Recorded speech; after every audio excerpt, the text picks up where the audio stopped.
First of all, let's enjoy an opening video. In today's interconnected world, international communication and collaboration are essential drivers of scientific progress and technological advancement. Hong Kong, a truly international metropolis that bridges East and West, stands as a beacon of opportunity and is actively striving to become a leading international innovation and technology center. With its unique geographical advantages, connecting cities worldwide through direct flights and high-speed rail links, Hong Kong also offers world-class research facilities and an exceptional living environment, creating an ideal platform for scholars and experts to engage in groundbreaking work and foster meaningful cross-border cooperation.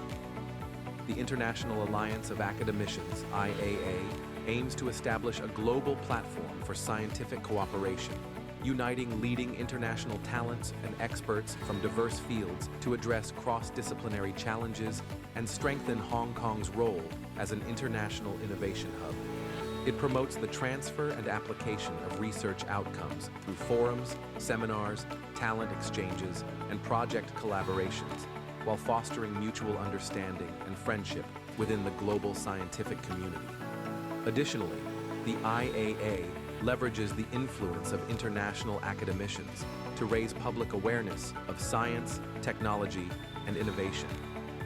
By strengthening the partnership between academia and industry, the IAA plays a pivotal role in building a sustainable and shared future for humanity. Supported by the Hong Kong Association of Overseas Returned Scholars as its secretariat, IAA brings together world-leading scientists and experts to advance scientific discoveries and innovations with a far-reaching global impact. The chairmanship, comprising Professor Nancy Ip, Professor Pierre-Louis Liens, Professor George Smoot, and Professor Xiang Zhang, along with the executive committee, is dedicated to cultivating a global network where collaboration knows no boundaries. With more than 100 international academicians elected to prestigious academies of science, engineering, medicine, humanities, and arts across various countries, regions, and continents, Hong Kong is dedicated to establishing itself into an international hub for high-caliber talents. Join us in shaping a better tomorrow through global partnership, groundbreaking research, and a shared commitment to innovation.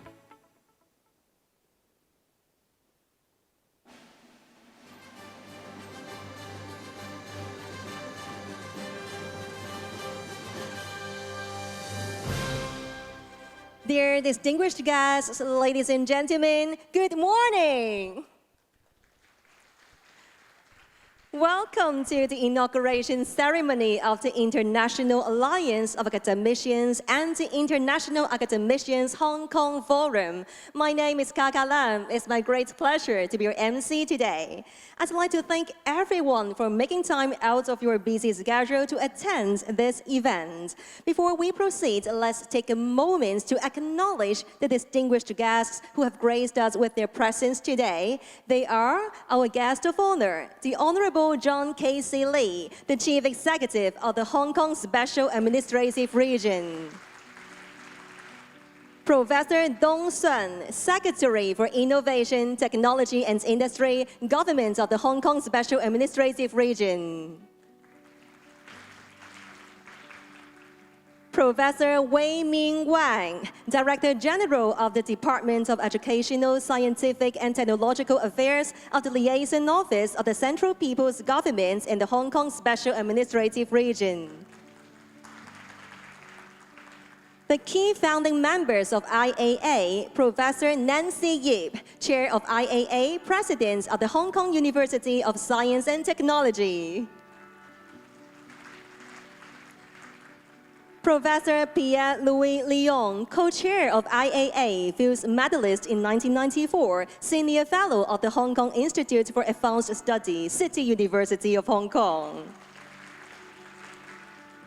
Professor George Smoot, co-chair of IAA, Nobel laureate in physics in 2006, Professor Emeritus in Physics, the Hong Kong University of Science and Technology.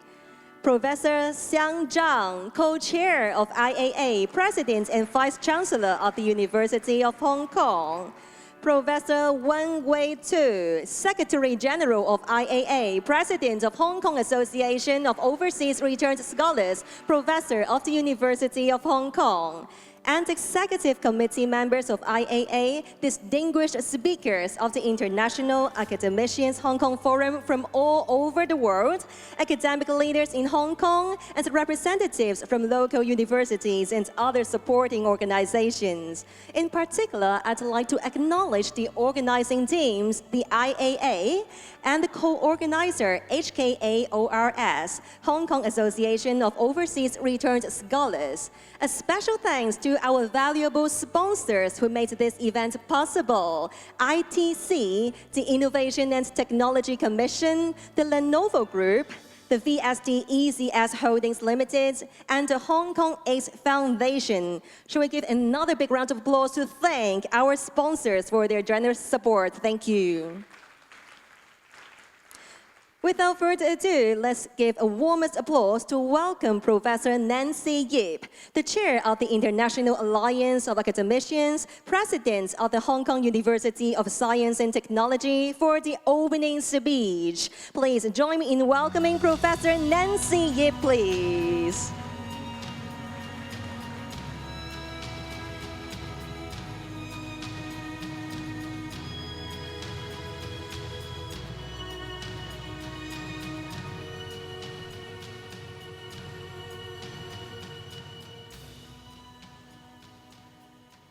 The Honorable Mr. John Lee, Professor Wang Weiming, Professor Sun Dong, distinguished guests, esteemed colleagues, ladies and gentlemen, good morning.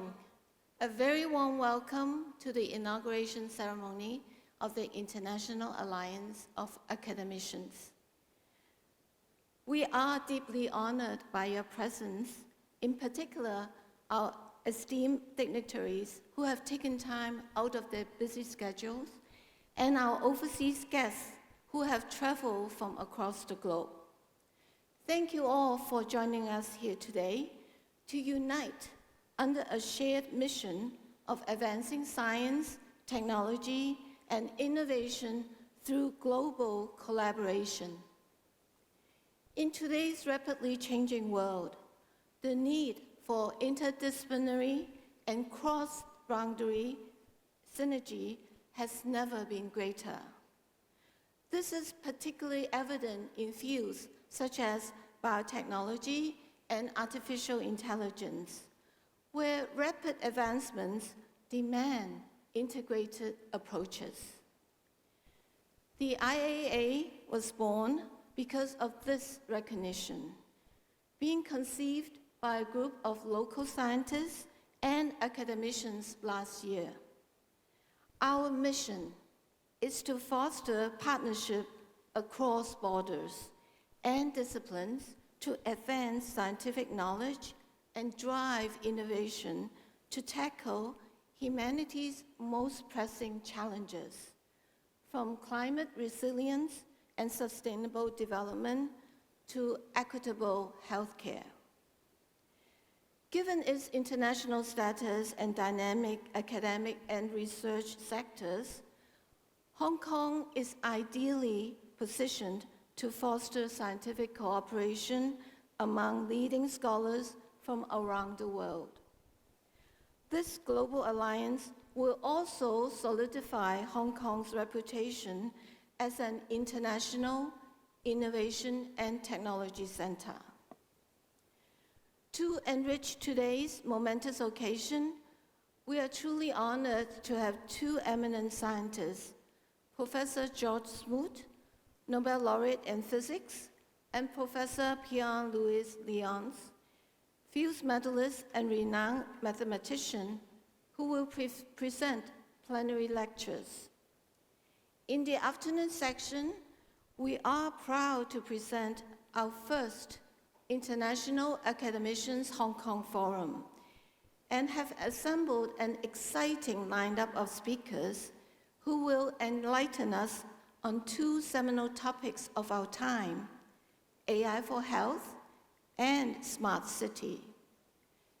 These events aim to spark fresh insights and innovative ideas, and I encourage you all to participate and actively engage in the dialogues, challenge your perspectives, and foster new connections. On behalf of IAA, I'd like to extend my deepest gratitude to the Honorable Mr. John Lee for officiating this historic endeavor. My sincere thanks and heartfelt appreciation also to the co-chairs, Professor Smoot, Professor Lyons, and Professor Zhang Shang, and the executive committee members, our distinguished speakers, and all the individuals who made this possible.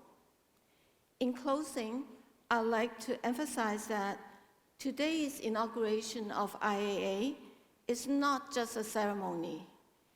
It is a call to action. I hope that we can all commit to fostering a culture of collaboration where policymakers, scientists, academicians, and innovators from all corners of the globe can unite. We offer the IAA as a launchpad for us to work together, break down barriers, and drive the breakthroughs that will define our era. On behalf of IAA, I thank you once again for being a part of this historic moment. And we all look forward to the remarkable achievements that will emerge from this alliance. Thank you again. Thank you, Professor Yip. Please be seated. Next, it is our great honor to welcome the Honorable John K.C. Lee, the Chief Executive of Hong Kong Special Administrative Region, to deliver a speech for us. Let us welcome the Honorable Chief Executive, please.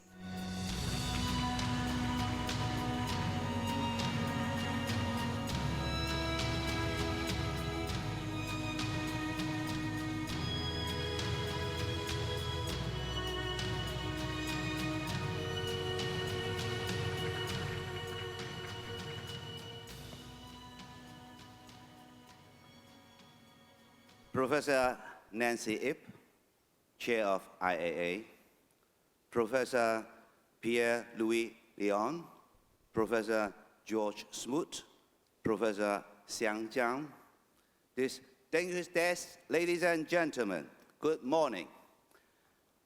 I'm very pleased to join you today for the inauguration ceremony of the International Alliance of Academicians and the International Academicians Hong Kong Forum.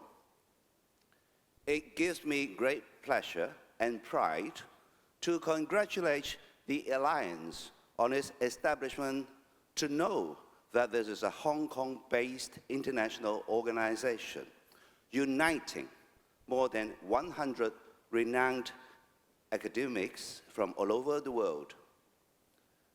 And you have taken on the essential mission of enhancing global cooperation among scientists and the academics, working towards the sustainable development of innovation and technology. The Alliance is a testament to the power of collective wisdom, a commitment to the open exchange of ideas, and a celebration of humanity's boundless innovation. Hong Kong is committed to becoming an international INT center, as well as a global hub for high-end talents. So it's both welcome and fitting that Hong Kong serves as the Alliance home.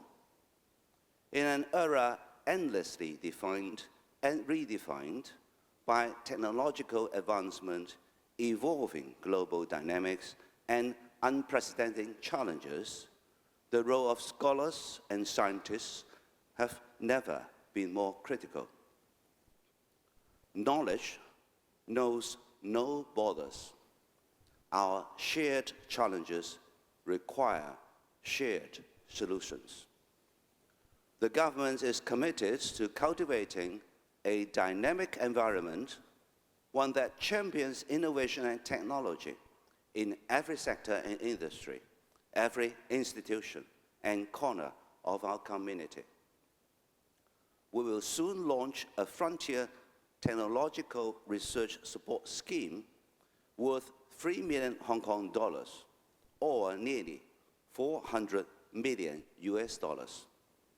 It will help fund groundbreaking basic research driven by world-class researchers and academics.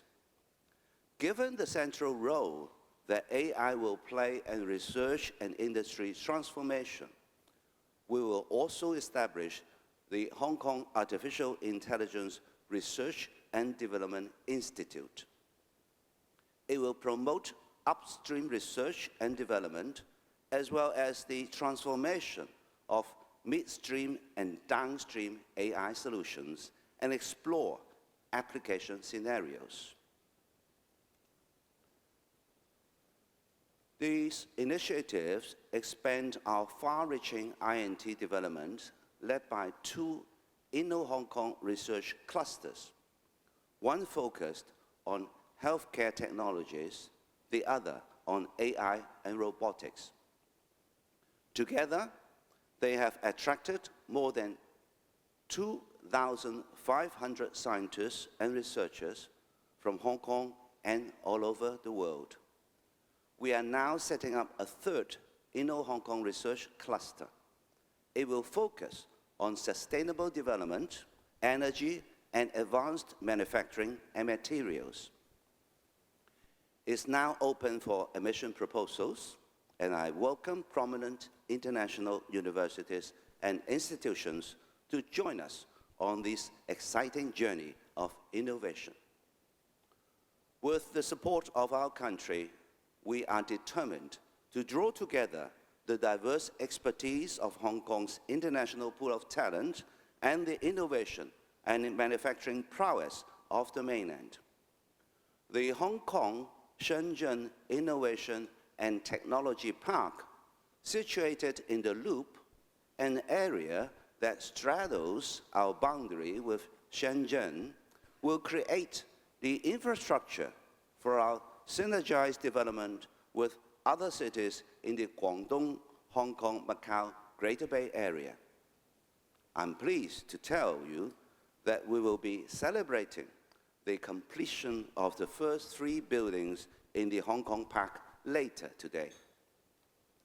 With the Hong Kong Park and a wide range of INT infrastructures as our hardware, and the soft power presented by your alliance and other key players in our INT ecosystem, Hong Kong is committed and well-equipped to promoting international cooperation and the boundless opportunities it will create for us all.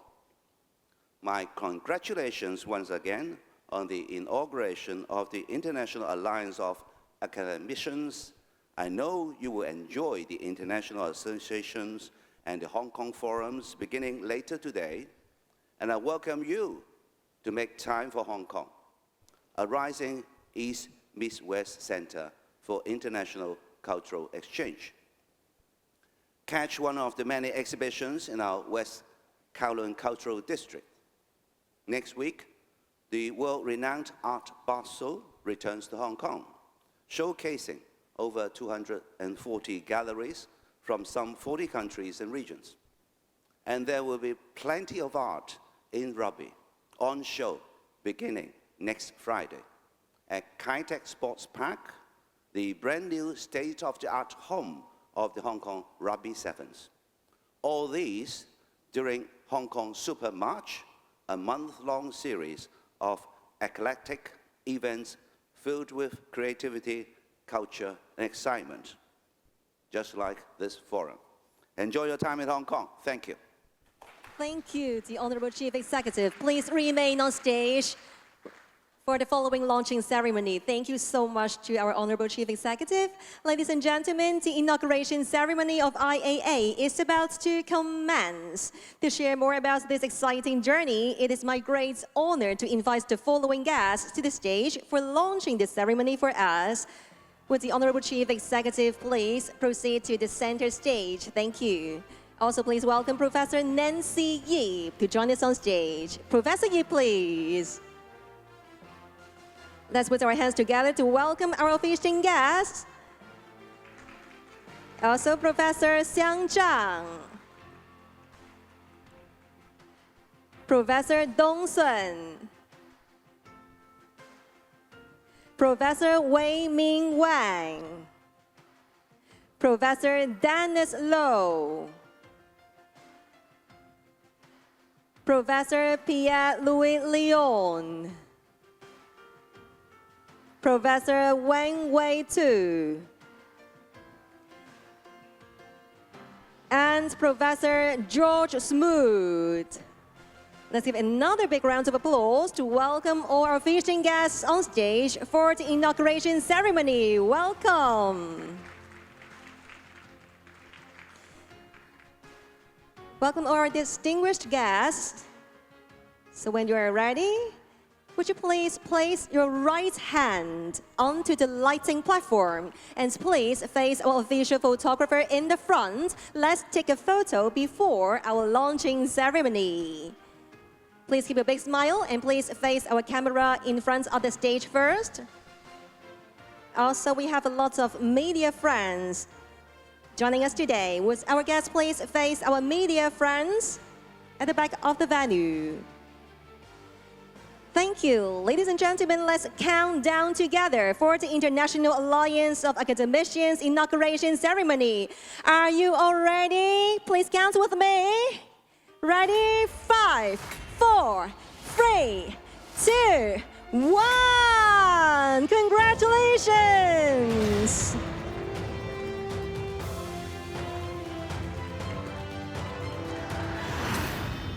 I hereby announce the official inauguration of International Alliance of Academicians. Let's take some more group photos at this historic moment. With our guests, please once again face our official photographer in the front.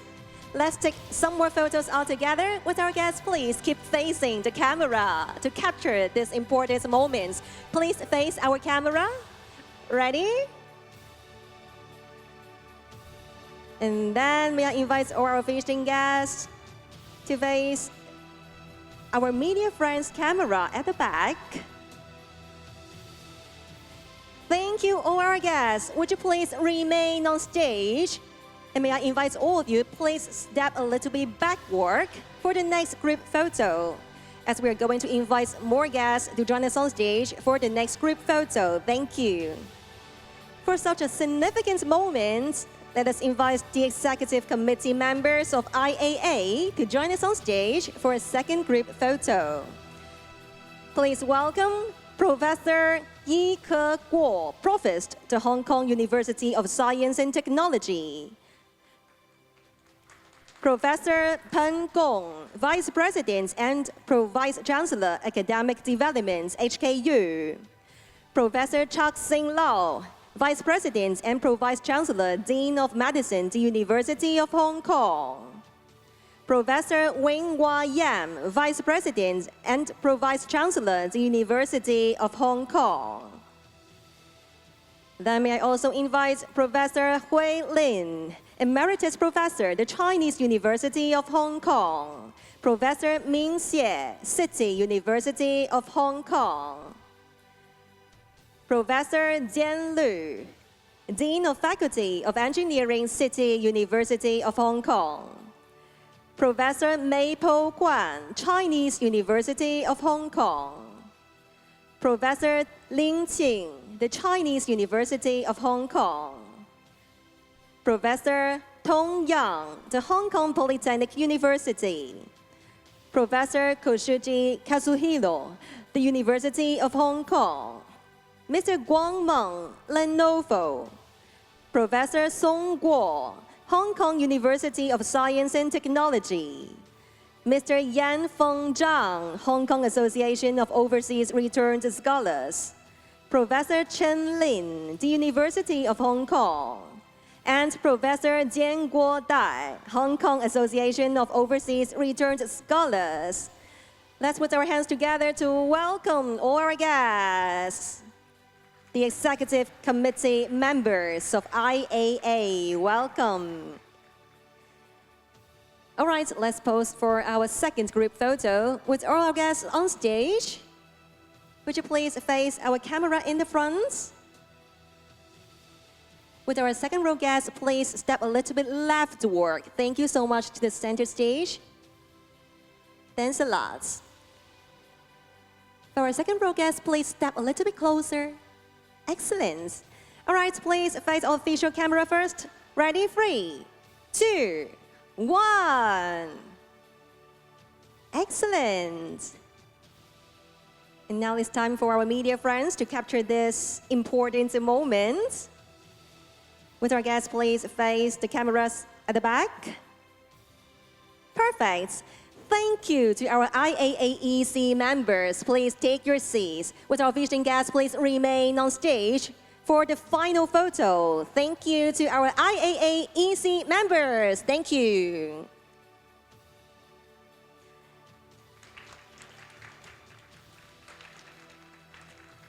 Next, let us invite the following representatives from supporting organizations, sponsors, co-organizer, and all forum speakers to join us on stage for this final group photo. Thanks a lot. Ladies and gentlemen, please welcome Mr. Ivan K.B. Lee to join us on stage. Professor Alexander Peng Kong Wai. Professor S. Zhou Qin. Professor Christopher Chow. Professor Chen Sing Lee. Professor Kin Lam Ken Yong. Professor Nick Rollins. Professor Ching Chun Chan. Also, may I invite Mr. Ken Wong, Mr. David Foster, Mr. Shou Chiu Ye, Mr. Pei Ran Ji, Ms. Oi Ki Wong, Dr. Hao Ran Lee, Professor Ren Zhong Guo, Professor Kam Fai Wong, Mr. Hoi Shan Shu. And also let us welcome Professor Russell Gruen, Professor Yoshisuku Hayashi, Professor Nicholas Ayashi, Professor Peter Hagee, Professor Jonathan Corcoran, Professor John Wen Zhongxi, Professor Luanus Brilikis, Professor Simon Warfield, Professor Wendy Chapman, Professor Christopher Longhurst, Professor Alison Noble, Professor Gerard LaChapelle, and Dr. Lily Chiu. Let's put our hands together to welcome all the representatives from our supporting organizations, our sponsors, co-organizer, as well as our forum speakers. Thank you so much for your support to our International Alliance of Academicians and our Hong Kong Forum. Welcome all our distinguished guests. With our guests, please step a little bit closer and closer, please, so that we can all take a big group photo together. Please step a little bit closer. Thank you. All right. Are you ready for our final group photo? Okay, ladies and gentlemen, please face official camera in the front first. 3, 2, 1. Please keep your big smile. And then may I invite our guests to face our media friends as well at the back. Thank you very much. Now I announce that the inauguration ceremony of the International Alliance of Academicians comes to a successful end. Let us once again thank the Chief Executive, the Honorable John Casey Lee, for coming. The Chief Executive has to leave early due to his busy official schedule. Let's give him a big round of applause for his support and attending the IAA inauguration ceremony. Thank you so much, the Honorable John Casey Lee. Thank you. Also, thank you all our distinguished guests. For guests attending the International Academicians Hong Kong Forum, may I invite you to be seated. So in our highly interconnected world, technological advancements and international collaboration are becoming even more important. Meanwhile, scientific research and technological innovation are facing unprecedented opportunities and challenges. Scientists around the world are actively exploring how to advance scientific frontiers and societal progress amid this wave of technological and industrial revolution. In response to these opportunities and challenges, the IAA has been called for establishment by visionary scientific leader and international academicians in Hong Kong. As part of its inauguration, the IAA is proud to present the International Academicians Hong Kong Forum. Over 50 academicians from more than 20 countries and regions, along with 250 participants, shared their insights and the latest developments on the themes AI for Health and Future City. It is our great pleasure that this forum brings together leading global academics, researchers, and professionals to exchange ideas. Now we are going to officially start the forum. Let us give a big round of applause to invite Professor Xiang Zhang, President and Vice Chancellor of the University of Hong Kong, to chair the first keynote section for us. Professor Zhang, please. Good morning, Nancy. Ladies and gentlemen, I'm honored to present to you Professor George Smoot, a distinguished physicist who was awarded the Nobel Prize in Physics in 2006, alongside with Professor John Mather for their groundbreaking work on the cosmic microwave background radiation. This important discovery greatly enhanced our understanding of the inflammatory universe and Big Bang theory.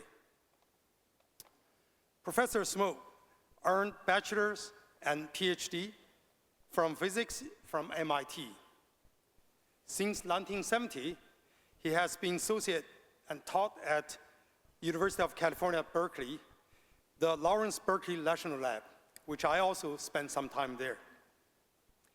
Notably, he also served as the chair of the Endowment Fund Physics of the Universe at Paris Center for Cosmological Physics. Recognized for his exceptional contribution, Professor Smoot is a member of the U.S. National Academy of Science and a fellow of American Physical Society. His remarkable achievements have been acknowledged with many prestigious awards, such as Weber Prize in Cosmology and Daniel Charnock Medal, the Einstein Medal, the Ernest Orlando Lawrence Award, and the Exceptional Scientific Achievement Medal from NASA.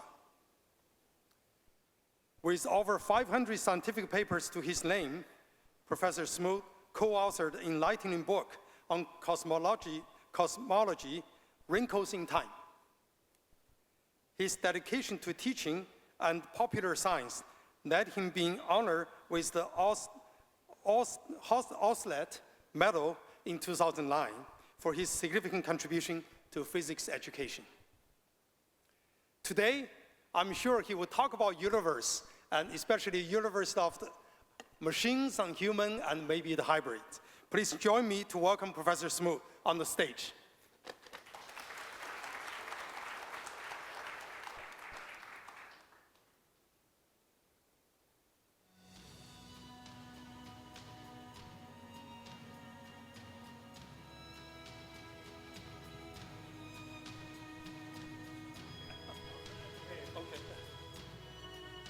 Thank you very much for that overkind introduction. And I want to say it's a great honor to be here as a co-chair and for the opening of the IAA. And it's in time. And so I want to say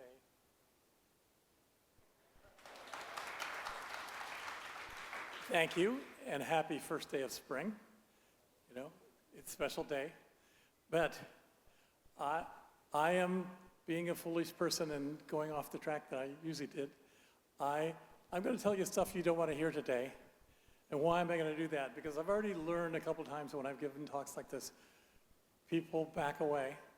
But I thought we had more time, and I thought we had more ways we could make the adjustments, but we do not. And I'm going to tell you some things so that when you're going through it, you'll say, oh my God, this all fits together and it all makes sense and it's all coming faster than we can deal with. And I want you to know I invited a note taker to here. That's just to point out the kind of things that you can do now that you, when you're in video calls or anything else, you can have note takers. They'll give you summaries at the end so that you don't have to take the notes anymore. That's not uncommon. I guess there's not a clicker, so I got to push the buttons. All right? So it's a new world, and it's got a lot of new issues and challenges, and the IAA is maybe one of the best mechanisms for dealing with the things coming up.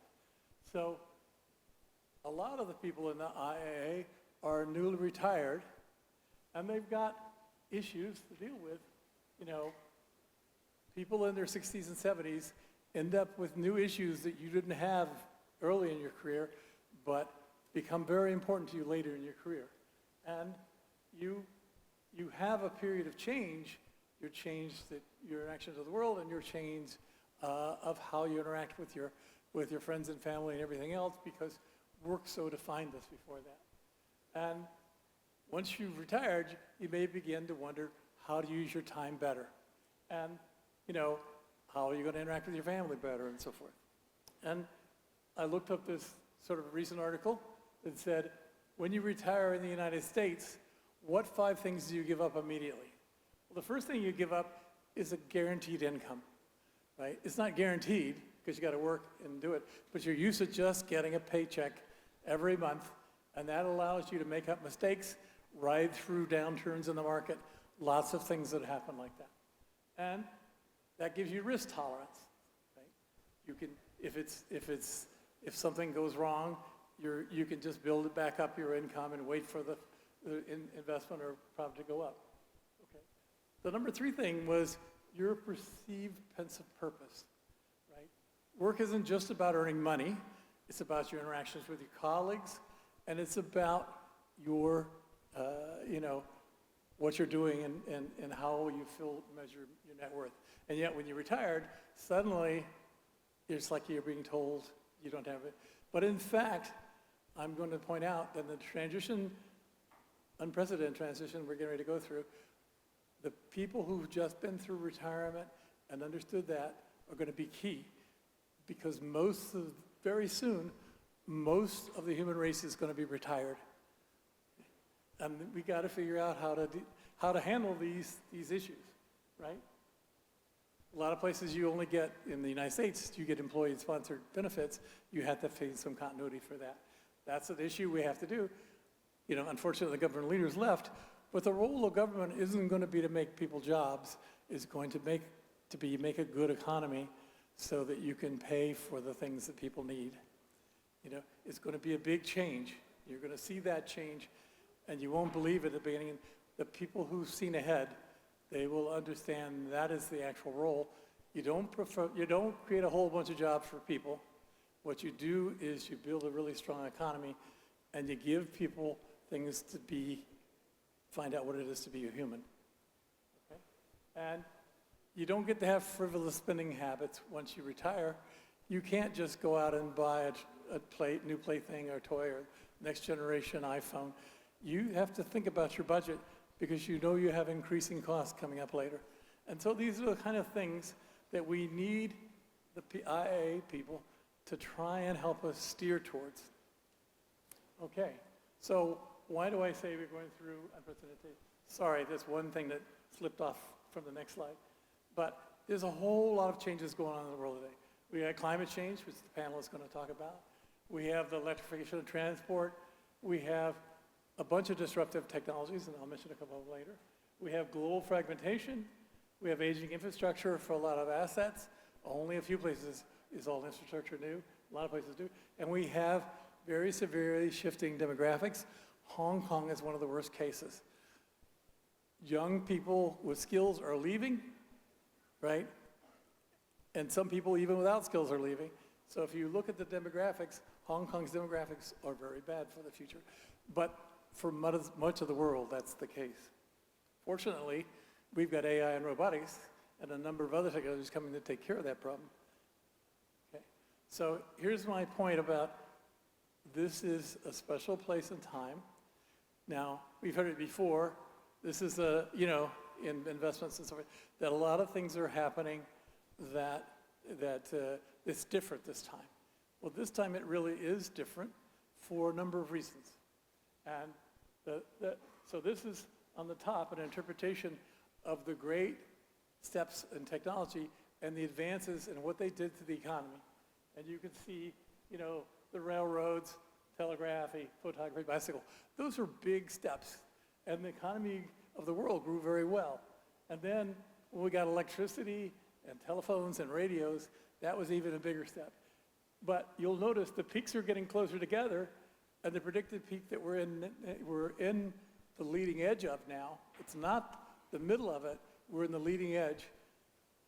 It's huge. And if you look, the prediction into how much the economy is going to grow per year, if we keep the world order in shape, we're going to grow such that 5 years from now, everybody's going to have twice as much as they would have had otherwise, right? I mean, it's a big step forward in terms of everybody being rich, but that depends on cooperation. People have to cooperate to do that.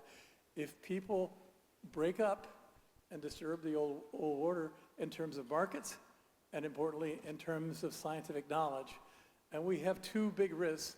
There are people who think that keeping knowledge for a while gives them a short-term gain, but it gives them a long-term loss. And that is true both in political situations and in businesses. And if you think about it, you'll see what I mean in companies. Some companies are holding their data back, and that's actually giving them a slight advantage, but is slowing the whole world down. But if you look at this, you will see we can expect 15, 20, 30% changes in the economy of the world per year in the future. That is something that humans aren't able to handle. Humans are going to be retired because AI is one of those things. And as I'll show you, AI is going to take over a lot of jobs. And so humans aren't able to handle a world that's changed that fast. And the first person to recognize this was John von Neumann.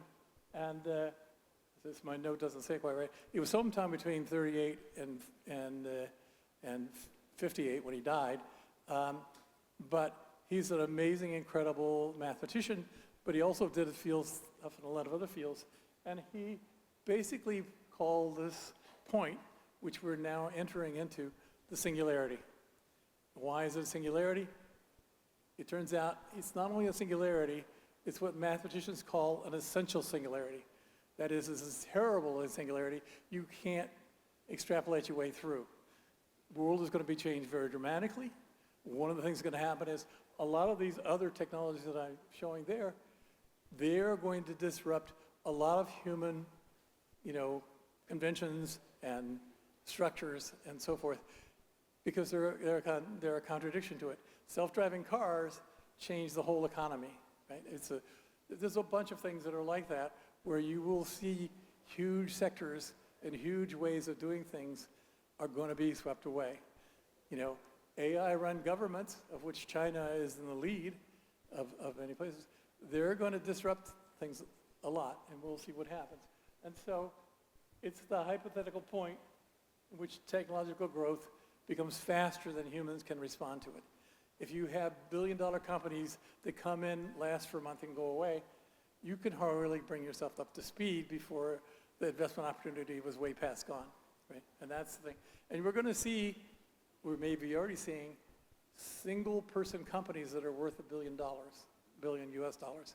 That's already at the point where it's happening because a single person with a great AI system can build a huge company. So we'll see.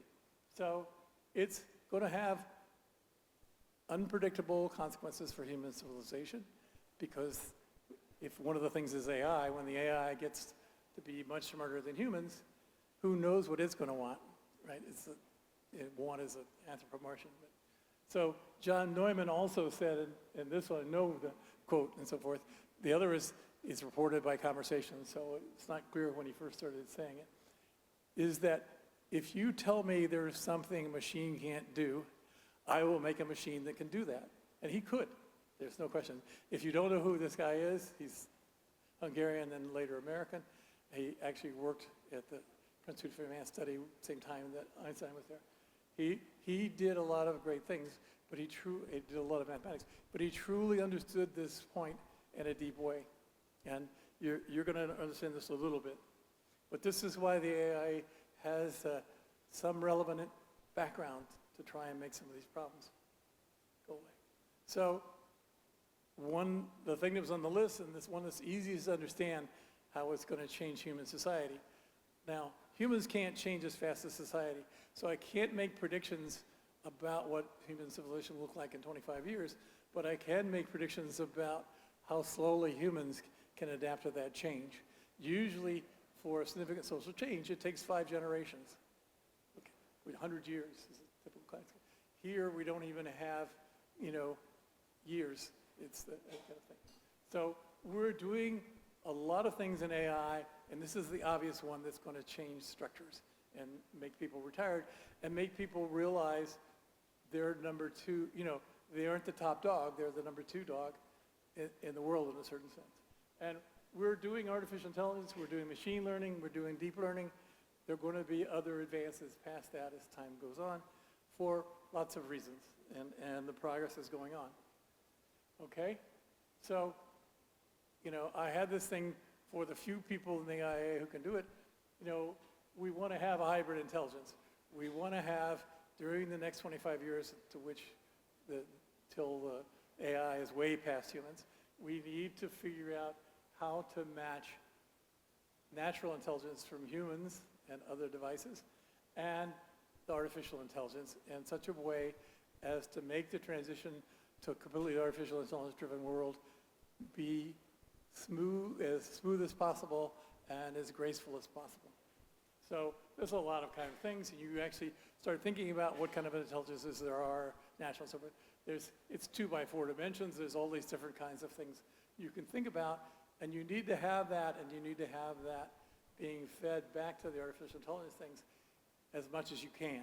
And that's where an organization like IAA can make a thing, because, as I'll show you later, there's a lot of people who are not interested in this. They're interested in how much they're going to make, how fast. And so, there's a lot of stuff with humans, and I had another slide I was going to show you, which showed an obvious robot hand and then a cyborg hand. So there already exists now cyborg hands where there's human muscles on a metal skeleton, and they have to dip themselves in nutrient periodically, but in order to keep them, because there aren't circulatory systems. But cyborg systems already exist, we can see that. So we have to figure out how to combine these intelligences and make the transitions go in a straightforward way.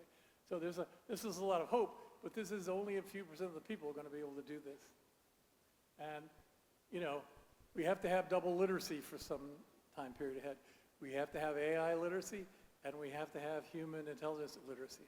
We don't have to have human literacy, we have to have human intelligence literacy, but it's kind of a good thing to do. And we want to, make some hybrid intelligence to make the transition through the next 20, 25 years, and then some kind of collective intelligence kind of a system. So you can think about the various things it's going to affect. It's going to affect almost every walk of our lives, and it's going to affect it now. It didn't, I used to be able to say, in a couple years it's going to affect it, but it's not, it's now. And so here's an example I can give you that's more down to home, and you'll understand what I'm saying. So it's a student made to look like, Harry Potter, trying to do his homework, types the homework question into ChatGPT. As soon as the answer comes back from ChatGPT, he cuts and pastes it into his homework. Okay? Doesn't read it, doesn't check it, doesn't do anything. How common is that? Well, it turns out that's a really common behavior. What do you learn from that? Are you using the AI as a learning tool, as an aid, or is it doing the thinking for you? Well, the answer clearly is doing the thinking for you. It's not a surprise that this guy got only 50%, because this was a year ago when ChatGPT wasn't quite as good as it is now. Now he'd get a 70%, right? And we'll see. Right, when it gets to be 95 and 99%, right, then the person never thought. He just did something that made him replaceable by AI. Right? I mean, a student who does this is not learning to think, not learning to use the tools. He's learning to be replaced by AI. Well, that's good because, in their retired position, you can use AI to help them with other things. Okay? And here's a article from March 1st, now, this month, 2 weeks ago, or whatever, 3 weeks ago. This woman assigned her students to reflect on a time when someone believed in them or they believed in someone. And she freaked out that one of the students came to her and said, I don't know how to write that. If I can't use AI, can I use a Google prompt and try and do it? This is a person who already in the 9th grade had never thought about taking from the internal experience and writing about it. Okay? That's kind of scary if you think about what that means. This person was a good student in school, but not learning anything, not thinking, just learning to use the AI as what's going on. Now the problem is, if you do that, that human is not learning to think, period, right? In fact, a lot of people who go through high school don't ever learn to think. But you do hope to reach some students in high school and college, and it's going to get harder to do that. All right? Well, what about, does this mean they're cheating? Well, if you do a nice study, so some of you might recognize the hand on the right, especially professors from France. It's mathematics, right? This person's cheating. They wrote the answers on their hand or their cuff or whatever it is. How common is that? Well, it turns out it depends upon the environment that students are in. If their parents are putting a lot of pressure on them to do well in school, 70% of the students cheat at least once a month, right? The more the student is valued as an individual and having a real experience, the less likely they are to cheat and the more likely they are to learn, right? So it's a funny kind of situation, but we have a really powerful tool here, which is AI and AI tutors, or AI teaching assistants. They can really get people to learn and teach and give them individual experience. It's a really powerful tool. It's like a car. Back when I was young, people couldn't wait to get their driver's license and drive their car around. You had to teach them to use the car responsibly. Otherwise, they can do it. Or we just had a case yesterday of a student who liked to make videos and post them on the web, driving fast, and he drove 117 miles an hour in the back of a car, killed a bunch of people, right? Somehow I should have thought a little more, but we'll see. All right? Now here's the other thing, the other way around. This is the beginning to why you think you'll understand why you need IAA. When the AI thinks it will lose, it sometimes cheats. Okay, now people used to complain that the ChatGPT would sometimes put out a ghost answer, but this is a different case.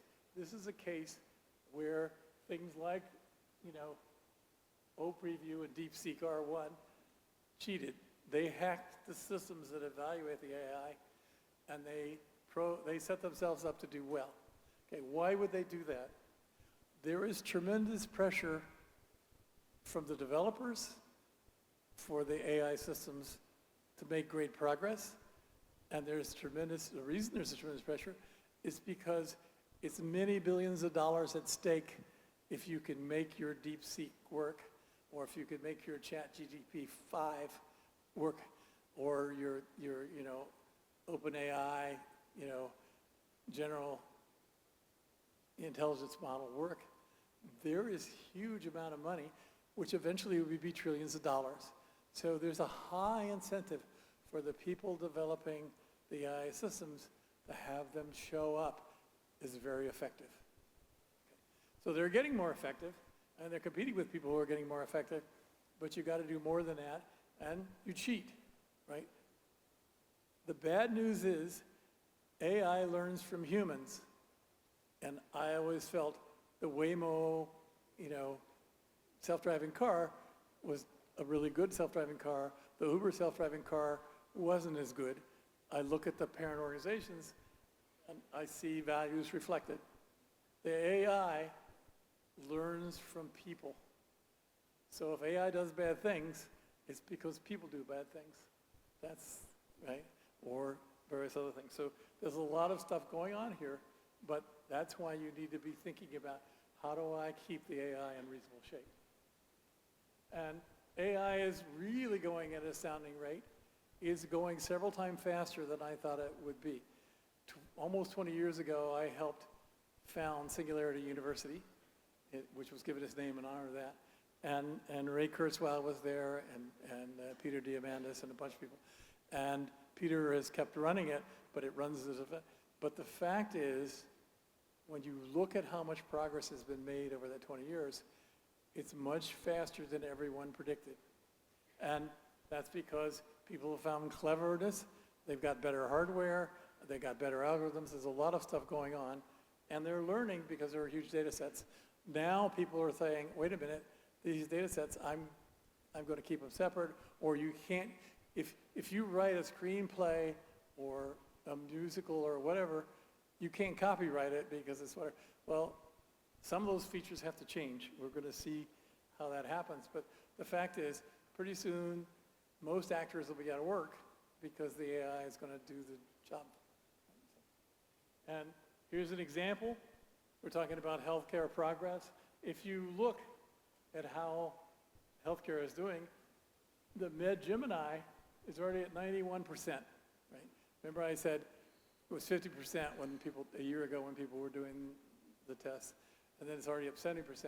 But some areas were up at 90% or higher in terms of how well the AI is doing. And that's real implications for medical schools, right? So I'm giving a talk on Monday, which is part of my idea that you really should have a advanced healthcare system plus some medical. Medical's when your health fails. If you keep people healthy, you don't. And AI promises to help us do that better. So it's interesting how things are going. People saying how you productize people. You take people's performance. This is kind of a almost bell-shaped curve. It's not quite log normal either.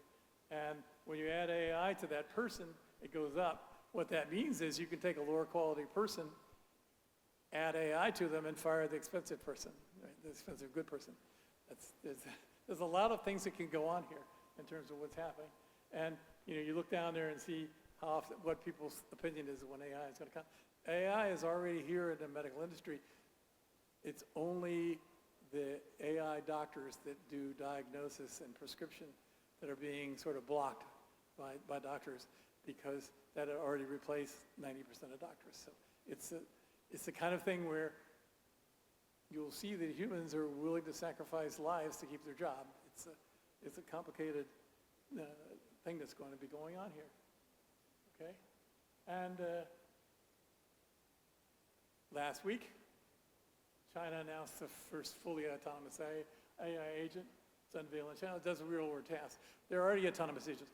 A self-driving taxi, if you're in San Francisco, you pull up I want to go from my apartment downtown to work or to the restaurant, this autonomous agent comes, picks you up, chooses the route, and goes there and drops you there. You're not the agent, you're just purchasing that transport, right? So that's an agent, but this is a much more advanced agent. And so you can look at this, and there's several different agents that are around, and I said I should get an agent soon, and Nora told me not yet, but I'm thinking it's time. And you can see what's going on. I have a little bit of video about it. Sorry. Let's talk about the hottest topic in the AI space right now, a brand Well, new this is an autonomous ad. agent called Manus. If you've been following the hype around AI lately, you might have heard people throwing around terms like GPT moment or DeepSeek moment, intern that never sleeps, or the universal hand. All those catchphrases are pointing to this new product from a Chinese startup called Monica. And believe me, it's been all over social media and tech sites in the past few days. So what exactly is Manus? Well, in short, it's being called the world's first truly general AI agent. There are plenty of They AI exaggerate a assistants little and sometimes. chatbots out there, chatbots that can answer questions, generate text, or even give you code suggestions. But Manus supposedly takes things a step further by actually planning tasks, executing them, and delivering final results. Think of it as an intern who not only brainstorms ideas, but also finishes all the grunt work for you, from writing code to browsing websites and analyzing data. Manus is built by a company called Monica, and their site is monica. Right. So they gave an example where they said, I want a new apartment in a low-crime neighborhood. It's close to my work, whatever it is. And they assigned, Monica assigned Manus to do it, and it did all the stuff. You just didn't authorize it to put a deposit on. Here's an example of a house robot you can have. Nora saying, I don't want it to look humanoid, but I want it to do all the housework.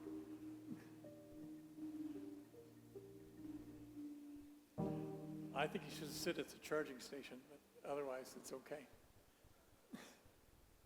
Okay, that's a robot from a company that's now beginning to sell them. Okay, it's not like we're going to have this in 5 years. That is, they got models. That one went through the script. It's exaggerated a little bit, but in fact they're trying to develop it and do that. There are also warehouse robots already that are working. The first one in a cosmetic warehouse, and it looks moderately, not so humanoid as that, but moderately quasi-human, but with the knees that bend backwards, because you can get up to the shelves much better when your knees bend the other way. It's, and it's based on a 2-year replacement cost. We'll see how much it does. So, all right. So Google has an AI scientist, and I'm setting up to get in this program, and it's supposed to be a co-scientist, that you're working on a scientific problem, you set up the problem and the information, it goes and gets literature and helps you with a lot of stuff, and then you collaborate back and forth. And they have an example where they've tested it with, biomedical challenges, right, which is of interest to a lot of us, right? How to fight leukemia and when you kill cancer cells and how you do that. And they picked Professor Penez at Imperial College, and he spent 10 years working on this, and then they brought this Google scientist there and had him read the papers and do the stuff, but not his papers, just the related papers to what's going on. And then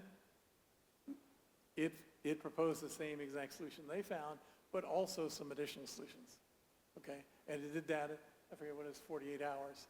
That's pretty good. I want an assistant like that. So, and they have a lot of applications, right? So it's not just for biomedical, you can find specialists for different areas. And if you look at how many papers there are, there's a lot of papers out. They of course, Google is advertising that their DeepMind guys have got the most official papers out.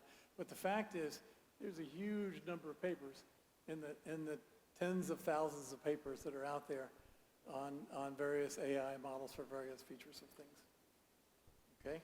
So the AI is here, and you actually know that because it used to be when I give talks like this, there was a speech recognition, and it would put my words up there, sometimes go back and fix them, and then translate them to Chinese or Cantonese, you know. And so that kind of stuff exists. And how are they doing? Well, they started back in '98 when the first tools became available, but you can see the progress has been very good in terms of translators and in terms of image handling. So that's one of the things in medicine. Image handling used to be done by a doctor and the AI image. And what has happened is that the doctors don't argue and complain. The AI does the imaging so much better for finding tumors or other things that the doctor just signs off at the end. That's the same thing is true in robotic surgery. Those places, the doctors have given up and they just supervise, and that's what goes on. But if you look, you know, here are places where the AI is already doing better than humans, right? And here it is in the 2023, and you have that stuff going on. Now these are sort of standardized tests. It's like vending machines. We had to all learn how to run a vending machine or something like that. So humans have got to do that. So this isn't general AI. This is specific AI for specific tasks. But the AI is here, and it can replace the translators. It can replace the whatever it is. And only diplomatic translators whose job it is to change the words of whatever the person said so that you don't have a war or something it's from personal stuff. That's the kind of people that should be around, right? So who are we train? What are we training our students to do? Well, it's complicated what we're doing. Okay, so it's 5 minutes, it says 8 minutes here, 5 minutes there. Okay. All right. So let me get on towards the end. Intelligent persons should be informed. The first thing is a great quote from John Maynard Keynes, who is responsible for a lot of the supply-driven, the economic theories that we had through the end from the 1950s up until early this year. Capitalism is the astounding belief that the most wickedest of humans, should be men and women, do the most wickedest of things for the greater good of everyone, right? That's an extreme thing about what economics said, but basically it says if everybody tries to maximize their utility or their profit, then somehow the economic system will make a greater good for everyone. Well, that is true if you have a huge amount of competition and lots of choices and everything. That isn't true when you're in the flat world where winner takes all. It's a different kind of a thing. Okay, number two, the world's changing a lot. Well, I didn't have to tell you that, but somebody had to tell you. Yeah? And here's the one from Darwin.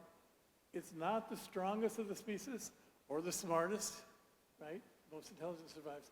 It's the one that's most adaptable, right?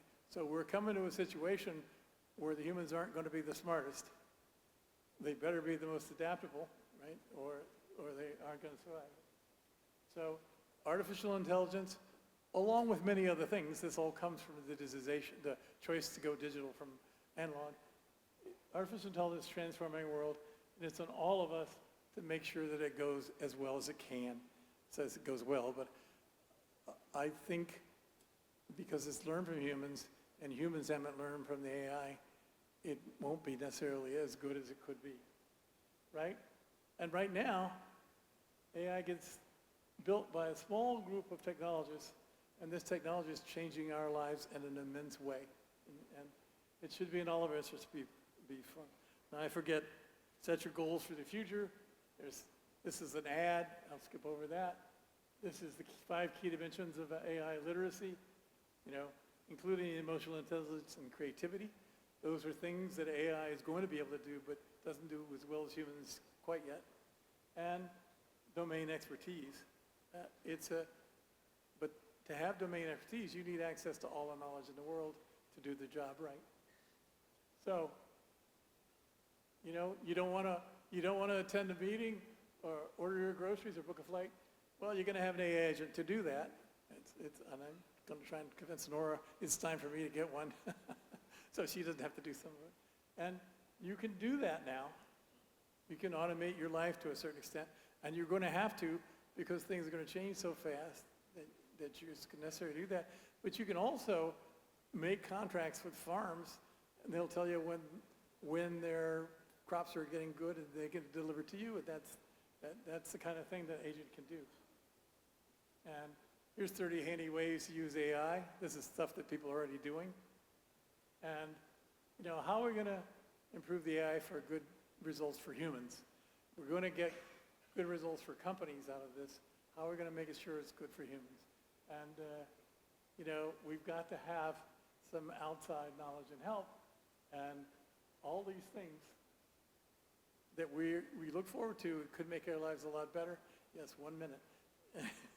We need to be thinking about people who don't have jobs they can lose or whatever it is, but who can review what's going on. We see in the US, people not liking certain companies and certain people not liking certain people. They're attacking them and taking away their funding and so forth. So here's another example that people in PR noticed that suddenly one day everything was AI. It's just a poster because it's cool, right? And chatbots can ease your loneliness, and it works. Universities should have chatbots to be able to talk to students who are going through crises, because it turns out the chatbots often rate higher than humans in terms of what's going on. And there's a chatbot here that's already existing that people do, and it took them a while to get to know each other, but then eventually when there was a crisis, they shared it. I know, I'm gonna stop. Right. Here's an example of a car. Car company is teaching cars to drive by driving rather than by pre-programming. And they just got $1 billion to start up. There's real big money in the AI in these days. Okay, and here's Flippy. I've been following Flippy for 5 years because they had a first generation that one was doing the fries, the French fries, the onion rings, and the chicken things, and the other one was making burgers and cheeseburgers. And then there was one person helping them. But now they're advertising you could buy stock in this company, right? Because they're now taken over by medicine. And you can see they're going to put, with the onion rings, they're going to put a bunch of French fries. This thing is quite able to do it. And this guy even has tattoos. So, all right. So finally, I'm going to end. Okay. How are we going to get to a good future? The answer is, it'd be great if those guys that are producing generative AI spend more time thinking about its implication, but they're not gonna. This is unrealistic. When you can make $1 trillion, are you gonna stop and think about how to make it better for humanity? Well, once I got to $1 trillion, I can be nice. And so it makes the researchers and investors too interested in getting really good results very quickly. That's why they took both pills at once. Thank you.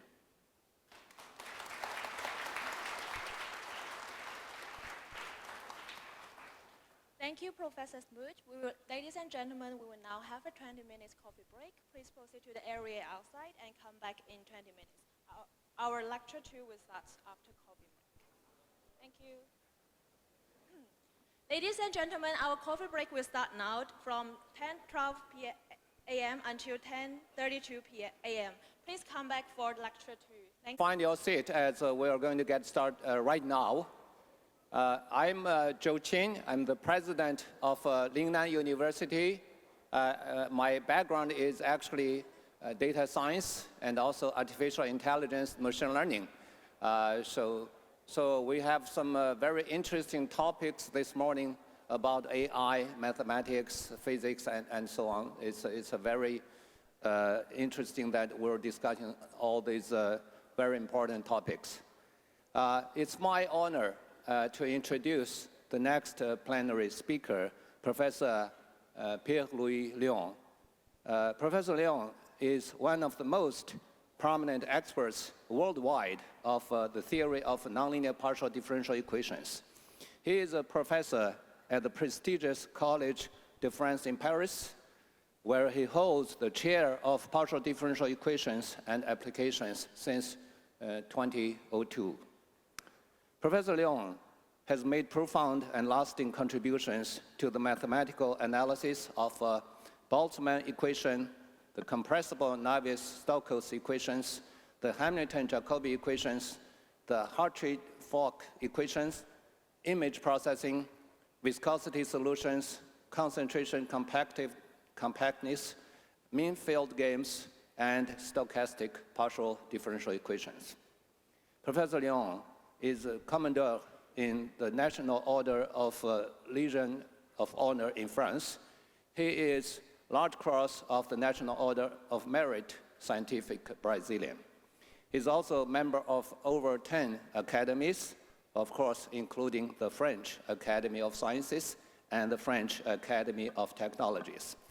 Professor Leong has received numerous awards, including the prestigious Fields Medal in 1994, the Grand Prize Emperor from the French Academy of Sciences, the Grand Prize from the INRIA France, the IBM Prize, and the Philip Morris Prize. He is Dr. Honoris Causa at 7 universities, including the Harold Watt University, the City University of Hong Kong, EPFL, and the University of Chicago. He is one of the founding chairs of this IAA. Professor Leong's topic today is on mathematics and their applications. Professor Leong, please.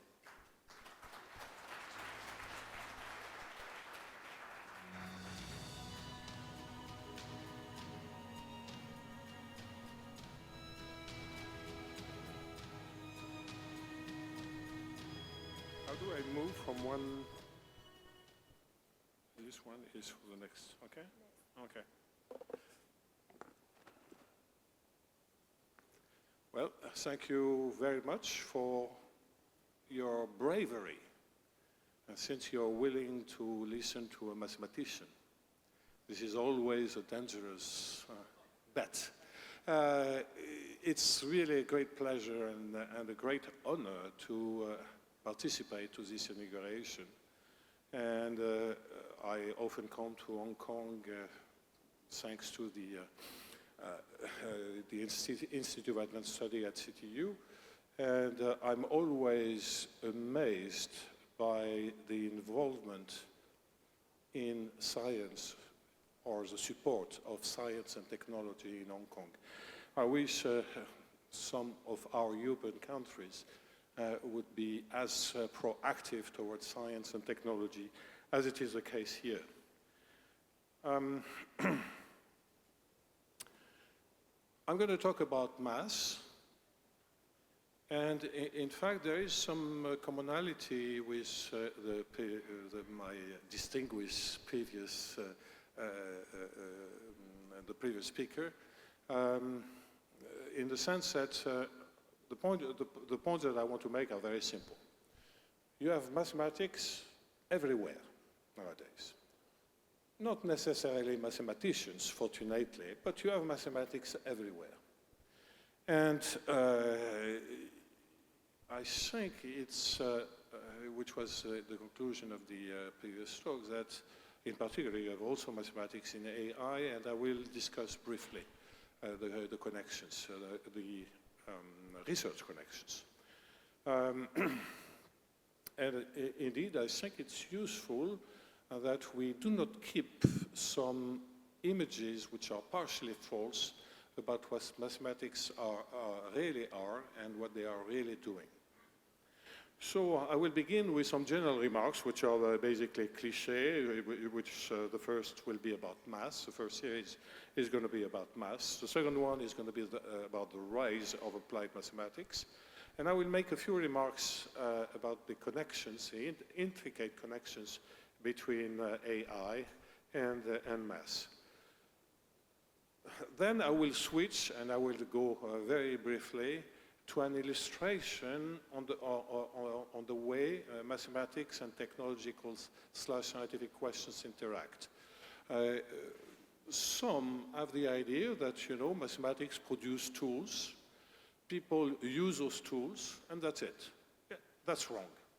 That's completely wrong, because new applications, new questions, create new branches of mathematics that in turn allow to attack other applications and so on. It's some kind of feedback loop, permanent feedback loop between application and the creations of new mathematics.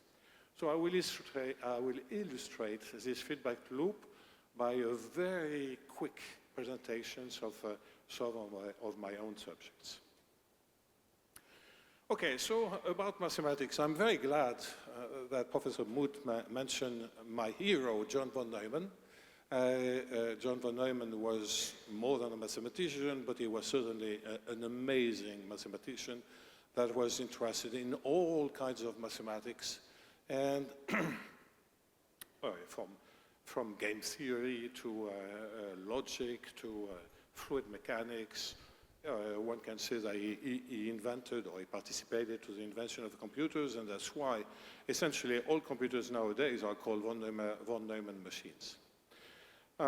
So von Neumann made the following comment, which was about when a journalist asked him in the late 20s, how much math do you know? Von Neumann immediately replied, 28%. So von Neumann would always reply to any questions immediately, because most of the time he had already thought about the question. And if he had not thought, he could still provide immediately an answer. So 28%, that was 1928, I guess. And which meant that a genius like von Neumann did not pretend to understand much more than a quarter of mathematics, okay? Needless to say that the poor mathematician which is talking in front of you knows nothing about math, okay? And I'm not the only one. So, adding to this, there is another difficulty, which is that I will summarize by a saying which is, I mean, people say that that's a remark by Goethe, that says that mathematicians are like French people. Whenever you tell them something, they immediately translate it in their own language, and it becomes incomprehensible. So take a French mathematician, you may worry about the rest of the lecture. Well, in fact, a Russian writer even added that only French people can explain what they don't understand. So let me try. So can anyone talk about math? Well, if you take already if you admit my first theorem, which was no one knows any math, that seems a little bit difficult. But there is worse. Von Neumann, again, another saying by von Neumann, said once, one never understands math, one gets used to it, which is quite interesting. Okay, now I will try, despite all those warnings, I will try to make a few very classical. Some may not be that classical, some may even look provocative, about math, general. But keep in mind what I said. So it's a science for mathematicians, but it's also a language tool, if you want, but it's a language. In fact, I tried to make an estimate about how many people speak mathematics, okay? You know, with a level. And it might be the second or the third most spoken language in the world, okay? It's a language for everybody. Maths do not belong to mathematicians. And it's the language for quantitative studies. Okay. So this is my position. Mathematics belong to everybody, and certainly not to mathematicians only. Also, although computer science is a science, for me there are absolutely no borders between computer science and mathematics. Okay. It's like a continuum field of studies. Okay, there is a question that I don't even want to discuss, Plato or not Plato. I mean, do you discover mass, or does one discover mass, or doesn't one invent them, construct them? There are 7 schools of different type of Plato thinking about mass. I don't want to discuss that. For me, it's simple. We do mass because our brain is prone to do mass. And I could go on and on, but for me, that's something which is useful for our brains to try to understand the reality as it is being perceived by our brain. Okay. I want to continue this series of general remarks by a little bit of etymology, just to show that mathematics are not being created out of the crazy minds of some crazy mathematicians and so on. So let's go back in history. Etymology, geometry, okay. Obvious Greek origin, geo, ground, metros, measurement. Analysis comes from Latin. It's really to take into account the links, and there is this idea of trying to open up all the links before trying to reconstruct the whole. Latin. Algebra, that's a word from Arabic. Calculus, again, Latin. Calculus means rock, pebble, okay? Because that was the way we could count when we only had pebbles. Azad, that's the Arabic name for dice. You know, then it becomes randomness and so on, aléa, Jacques, etc., etc. And there you clearly see that all the main notion, central notion in mathematics have a clear etymological origin that shows that the use of things that would become concepts, mathematical concepts, in real life. Okay, so many mathematicians, and I do not belong to them, insist upon the unity of mathematics. First of all, I mean, I feel a little bit uneasy about discussing about the unity of mathematics, not taking into account that, okay, von Neumann, 28%, I, 2015, maybe 1% at most. So how can I talk about unity? So what I prefer to say is that, well, okay, unity, which just might reflect unity of the human brain. But what is much more important is diversity. So I'm not sure that I will be able to make this talk again or use this sentence again in the United States of America in view of the forbidden, of the list of forbidden words at NSF, which include diversity. Okay, so mass equal applied mass until the 19th century. There is no distinction. So nowadays, when you use applied mass or blah, blah, blah, in fact, this is historical mass. Mathematics have always been applied. It's only in the 19th century, or even the beginning of the 20th century, that mathematics, for mathematics, began to arise. Of course, we know the history coming from physics and so on, with the so-called differential equations, with Newton, although he had absolutely no idea what the derivative was. And he was mentioning the acceleration, which is the second derivative in time of position, and derivative, no one knew what it was. So he had this idea of a fluxion. Leibniz invented differential calculus, in fact, invented the notations. That's it. Notations are important in math, like in music.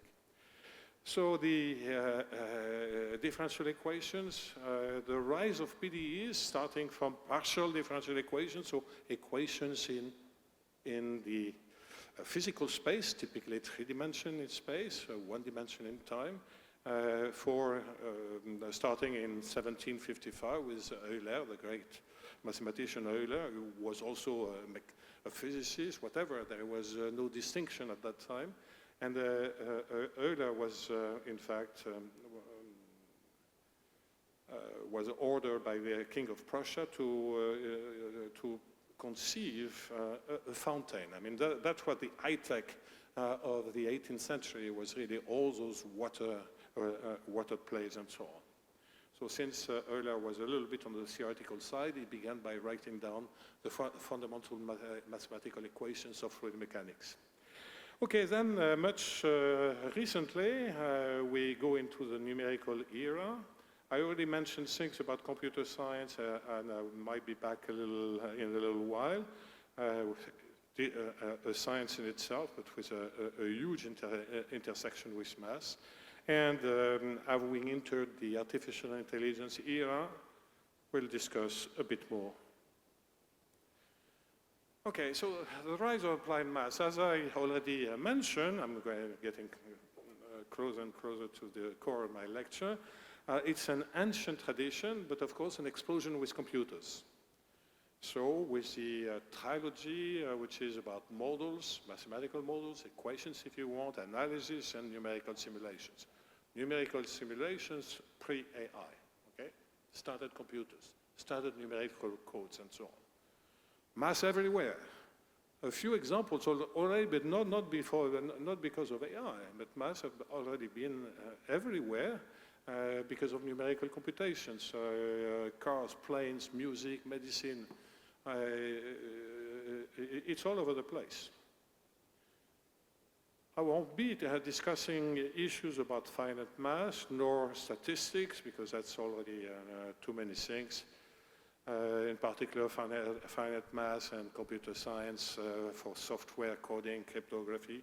And I will mention a bit more about analysis because it's my field. So I know almost nothing in math, but I know a little bit of that. Okay, so I already mentioned that, but I really want to insist upon that point, which is that theory and applications go hand in hand. I mentioned feedback loops. Applications require the creation, synthesis of new mathematical objects that allow to model new situations. Applications requiring new mathematical theory that allow to study new applied topics, and so on. And I'm going to give an example of this feedback loop in section 2 and 3. AI and math, just a few remarks, because we had a very interesting lecture about general AI before. I've been interested in the subject for quite a while. In fact, at that time we were talking about big data, and we had a startup, MFG for Minfield Games, to be continued in the lecture. Labs experience with a demonstration of what one could do about knowing more your customers with Warner France about movies about 20 years ago. So neural net computations. AI can be used for many things. We had a quite thorough presentation of some of its possibilities in the previous lectures, but we also touched upon the use of AI for science, not only for society, but for scientific applications. And I just want to mention that AI is also useful for math. Maybe not yet, ever, question mark, to prove theorems. This, I believe, it will happen. To discover new theorems, I'm not so sure. To discover new high-level theorems, I'm not so sure, even in a hybrid way. But it's already useful to make numerical computations. To make numerical computations in really high-dimensional problems. And that's something that we did for an infinite-dimensional equations that arise in macroeconomics. And we were able to solve it using neural nets. And then analyzing what the neural net was producing to do a model reduction, okay? Create a model which is as good as the very complicated one, the very high-dimensional one, but which is much easier to compute, okay? Compressing, in some sense, the difficulty. There are various mathematical facts which are known about neural nets. In fact, neural nets have existed for many years, so it changed. Certainly it changed because suddenly we could have much bigger neural nets. We would have graphical GPUs that are much more powerful and much more adapted to this computation. So there was a change of scale, but the architecture has been around and has been known, even applications. I remember in the 80s, a French applied mathematician using neural nets to automatically recognize submarines. So neural net computations, I mentioned that. Mathematical facts about neural nets. We know quite a few things about neural nets, and there are quite a few things we don't know. We don't understand, we mathematicians. It's an incredible approximation tool. So there are, how to approximate functions by a simpler class of functions. This is a very classical question in math, and there are very many ways to do that. And neural nets do everything in the best possible way, to simplify. Of course, there is the crucial training part, which is in fact, really a huge optimization problem based upon stochastic gradient methods, and to analyze a little bit what may happen during the execution of the algorithms. There is a theory of random matrices on which I will come back later on. So we have some understanding of that. Needless to say, especially after Professor Mood's talks, that the growing use in science and society. But often slow. Mathematically, the reason why it's slow is that you have lots of local minima and critical point in the energy you want to minimize. And you have effects that have been discovered not so long ago, which are still quite mysterious, like the Groking effect. And the lack of understanding is an issue in terms of reliability, social consequences, trust, and so on. In the field of numerical computations, you have those certified computations, like certify a plane. I don't think we are at the stage where we can use neural net computation to certify a plane. Possible waste of resources. That's also quite obvious. In fact, there are lots of experiments by AI researchers that take a neural net computation and kill half of the network, okay? And let the computation run, and the result is about the same. In fact, conservative estimates say that probably 90% of the computations which are being made in a neural net computations are just useless. But of course, you don't know which ones. So possible waste of resources, human energy, PUs, and so I'm certainly very much in favor the so-called frugality of neural nets computation, which goes hand in hand with more specific AI agents and possibly with where you put also the domain expertise. Why should it be possible? Well, we have lots of examples around us in the natural world. Of course, evolution allowed to simplify the neural nets as much as possible, but what the ants and the spiders can do is just something that we cannot reproduce without a huge amount of resources and very little energy. So solutions exist, but we don't know how to get to them. So that's why I believe we need to understand, to improve and understand better. I tend to believe that math could play a role. I'm personally involved in 2 research projects, which is, can we compress neural nets, possibly in an adaptive way? And part of the presence of huge amount of local minima are related to symmetry, and could we enforce some symmetry backing? So those are the things that we are trying to do in our group. I want to mention also that we are getting used to AI agents, but one of the next possible steps might be crowds of AI agents. And how do they work together? In fact, there are many, many papers which are using the so-called MFG models that I will quickly present now. So I'm going to ask if you could send the video now, I don't know. I have a tiny video. So I'm not sure you will learn anything from this lecture, but you can check funmention.com if you want to have a good selection of funny videos. Okay, so that's a traffic interaction in an Indian city. It seems to be a complete mess, but it works. Okay? And it's quite efficient. You have lots of agents, completely heterogeneous. Now, in France, of course, we used to say that if we were to put some police officers in charge of the traffic, it would be a complete traffic jam. Okay? So this is an observation about decentralized intelligence against centralized intelligence. And in fact, I didn't discover this video. It was an engineer from Huawei in telecommunications for telecommunication networks telling me, I believe that future telecommunication networks will look like that. Okay.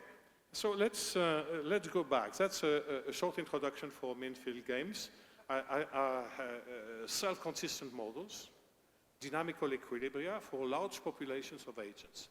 So in economics, in decision theory, we know how to build models to take the optimal decision for one agent. But what happens when you have a large population of agents and players? So in fact, this was mentioned in the book with the fictitious character of Harry Seldon in 1951. It was called Psychohistory, and in fact that was the foundation series of Isaac Asimov. And when one reads the sentences that Asimov was writing down, it's absolutely amazing because he is describing what we were attempting to do. And there were also particular examples in economics with a celebrated paper by Cursor Smith, which were, without writing down equations, they were giving ideas about one should approach situations involving lots of players. With my colleague and friend and collaborator, Jean-Michel Lasserie, we introduced the terminology, the so-called master equation, which is an infinite-dimensional equation, and main mathematical bricks. Since then, there has been a huge development of the mathematical theory. There are probably 4 meetings per year only on that subject. Why did we got interested into that? This is a point that I want. It's not because suddenly we said, okay, let's think about this problem. It's because we had decided to launch an initiative 20 years ago, exactly 20 years ago, which was called Finance and Sustainable Development, subtitle Quantitative Approaches. Okay, so this was being sponsored by 2 French companies, Électricité de France and the Banque Crédit Agricole. In 2005, there were not so many people that were associating finance and sustainable development that were thought to be enemies. Since then, you know, in the recent decade, green finance is all over the place, but I've always been interested in those questions. And typically, the quantitative issue you want to address involve long horizon of times, which means that the interaction between players cannot be, the so-called externalities, cannot be ignored, and that you have many, many players. Okay. So, and then we started building up that theory. Since then, numerous applications. Let me go fast. So what is the, what are we to consider, what are the type of problems we have to consider when creating an energy model? So we have to say we have a population. We have to describe in mathematical terms with a set of data the state of a player. Can be its age, its height, its weight, its fortune, its wealth, and so on. That's part of the modeling. That's what you choose. Then the state that you are interested in, not the state of an individual player. You're interested in a global situation. So you're interested in the state of population of players, each of which can be in the state of X. This has a name. It's a density. It's an histogram. If you have a finite state space, you count how many people are in such and such state. In general, if the state is continuous, like age, okay, there are all kinds of ages, then what you have is a probability measure, a probability density, if you want, and that's an infinite dimensional object, which means that you're going to create mathematical models which is based on something that has an infinite number of parameters. Okay? So the details are a little bit irrelevant. You have to describe the interaction between an agent and the crowd, how each agent selects its own individual strategy, taking into account the state of the crowd or possibly the strategies of the other. And you have to measure the efficiency of the equilibrium, and that's how you have a dynamic equilibrium. That involves 3 blocks. One which is about deciding about the individual strategies, but once the individual strategies are being made, this affects the whole population, and the whole populations affect the individual decisions. And possibly you have uncertainty, noise, and so on. Okay, I wrote down, I mean, I'm a mathematician. If I don't see any mathematical symbol in a talk, I feel frustrated. So I wrote down these, but you know, it's like going to the dentist. Don't worry, I'm not going to extract a tooth. It's just taking a radio, right? Okay, that's it. So there are issues about the reduction for 5 dimension. How am I doing on time? So that's the time remaining? Oh, I'm doing fine. I was worried. So instead of trying to explain what's going on there mathematically, although the first models were written into 2005, and the first general theorem about the well-posedness of the full model in all possible cases was in 2023. So that's, we mathematicians, it's so difficult to prove a theorem, so it may take a long time. But this didn't prevent us, because we had a few to deal with applications. So it is not entirely need to understand fully the mathematical aspects of the problem in order to develop applications. That's another general lesson, fortunately. So one example is that we wanted to make a simulator that's related to sustainable development. We wanted to have a simulator of for the production and storage of all fossil energies, including the producers, involving the crowd of producers. In fact, there is a cartel, there is a crowd of producers, and there is also people that are strategically store fossil oil and so on. So the advantage of having a simulator like that is that when instead of discussing for years and years about the effect of a carbon tax, well, you can use a simulator to see the effect. So it was it took a long time to do a serious simulator with a bunch of colleagues that I want to. One of them, Rostand, is the head of a startup company. José Schenkman is a professor of economics in Columbia, at Columbia University. Okay, I'm not sure one can see much, but this is a result of one of the numerical results, and that got us worried that we produce, and we observed that in some cases we could see this, you can see this, a cliff in the middle of the picture, something like almost vertical. And it explains how suddenly prices can drop. So we started discussing with people that are used to typically oil markets and so on. I said, okay, we are used to that. This is typically the condition in which you have a cliff. That's okay. So we got a little bit, we're a little bit relieved by those news. But then we had another prediction much before it happened, which was, well, in some cases, one may have negative prices. And in fact, negative prices on oil were observed. Because there was so much oil, so less demand, that's related to the COVID crisis, that people that were storing oil wanted to get rid of it. And so some particular prices, the so-called WTI futures, were negative. So it's just an example of using an MFG model, working hard on that particular application, and that's making predictions that before they were observed.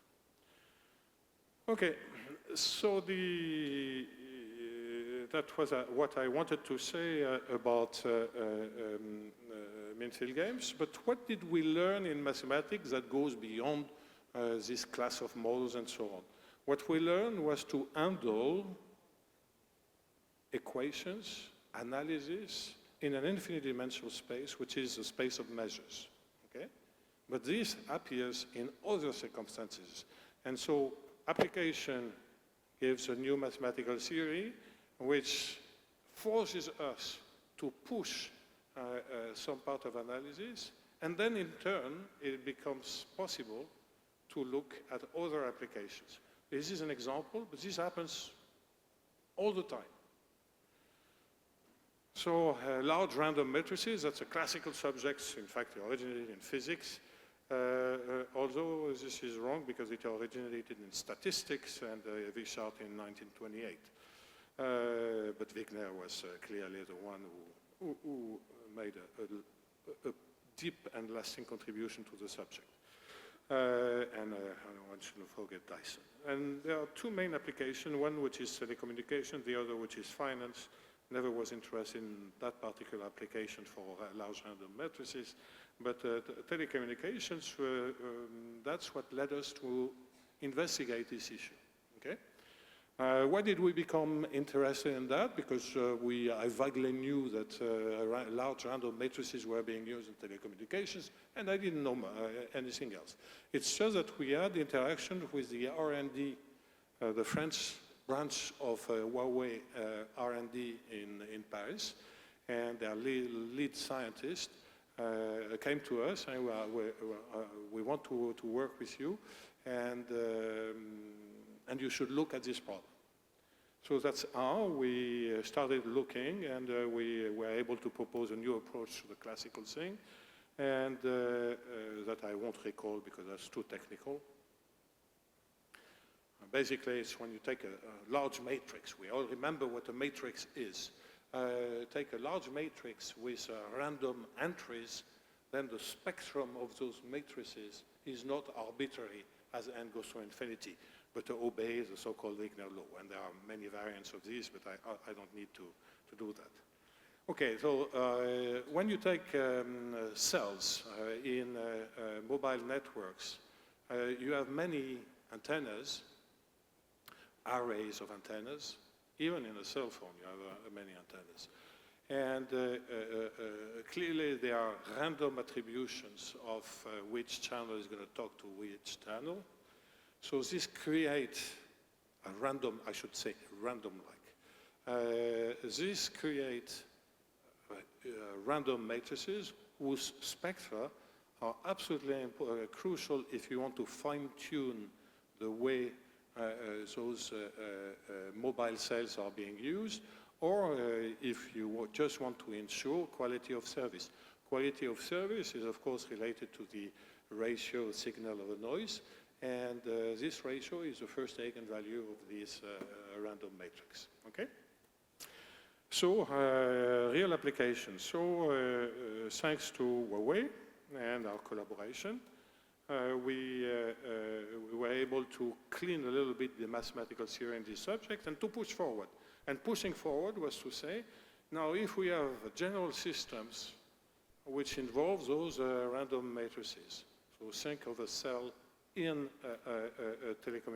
mobile telecommunication networks, Typically in a cell you have dozens, maybe up to 40 parameters, which very often the producer gives fixed values.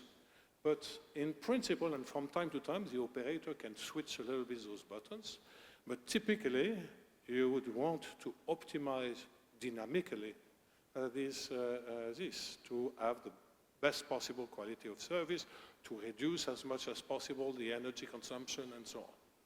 So our idea was to try to do the optimal control of dynamical systems which are governed by large random matrices, and this means solving some highly nonlinear equations in space of priority measures, meaning that we can solve them by neural networks and solve them mathematically. And all this was achieved, and right now we are discussing no more in Huawei, because for political reasons, and I will participate to the roundtable about international collaboration, and I may tell you this anecdote, how this pure sponsorship about public research broke down in France for political reasons, and which is just stupid. So right now we are in discussions with Bouygues Telecom so that engineers can really implement our ideas. We'll see. Maybe it won't work. I mean, before the experiments are being run systematically, one never knows. To conclude, 1 minute 30, I'm doing okay. To conclude, I mentioned those two examples not because I believe they are the most important that have taken place in mathematics. Of course, for me, since I'm responsible for them, they are the most important. But no, seriously, there are lots of very interesting things happening in mathematics, and those are just examples. And they are examples of what I wanted, the message I wanted to convey. One, you have mathematics everywhere. Don't be afraid if you don't know any mathematics. We, mathematicians, don't know much. Three, having some kind of general understanding of what goes on in the use of those mathematics is useful, okay? And four is that mathematics is not something that like a factory and you have customers that come and take a theory to apply it. No, it doesn't work like that. It's really a feedback loops between applications and theory and so on. And that, of course, that makes subjects much more fun. Of course, being in Hong Kong, being in this incredible, being part of this incredible adventure of uniting at an international level all academicians who have a connection with Hong Kong, which is by essence interdisciplinary, which is by essence interested in applications to society and to technologies. I'm very glad that I was able to maybe change a little bit for some of you that were not aware of this message, change a little bit the view one can have about mathematics. The old idea about a mathematician that speaks to no one and is interested in nothing but mathematics is a myth. Doesn't mean that the myth doesn't have some intersection with reality, but it just means that all mathematicians are not like that. Well, with this tiny joke, let me again thank you very much. I'm really honored to be among the people that have launched this interesting and potentially extremely useful adventure. And although I still don't understand why you picked me, but that's another question. With this final conclusion, I really want to thank you very much for your bravery and my initial comment, and for your attention. Thank you so much.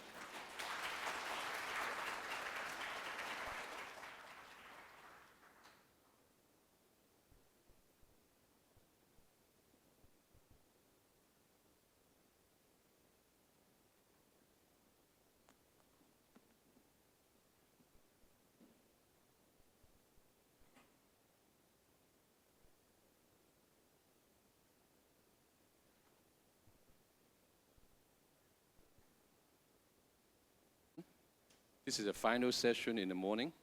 I'm Alex Wei, the president of the Hong Kong Baptist University.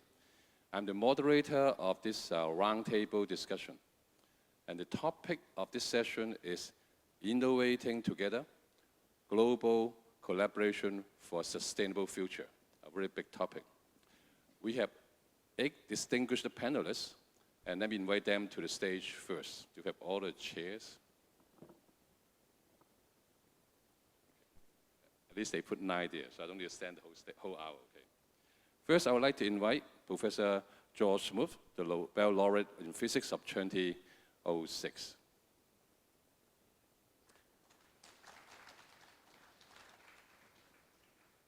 There are pictures in the back, so please, you should sit under your picture. Then I'll invite Professor Pierre-Louis Lyons back to the stage.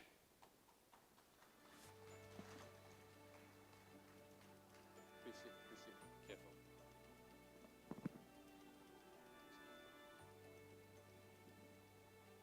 And then Professor Christopher Chow, Vice President for Research and Innovation at the Hong Kong Polytechnic University.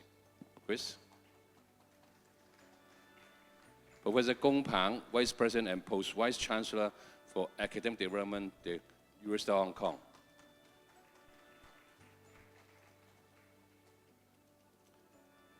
Professor Ge Yike, Provokes the Hong Kong University of Science and Technology.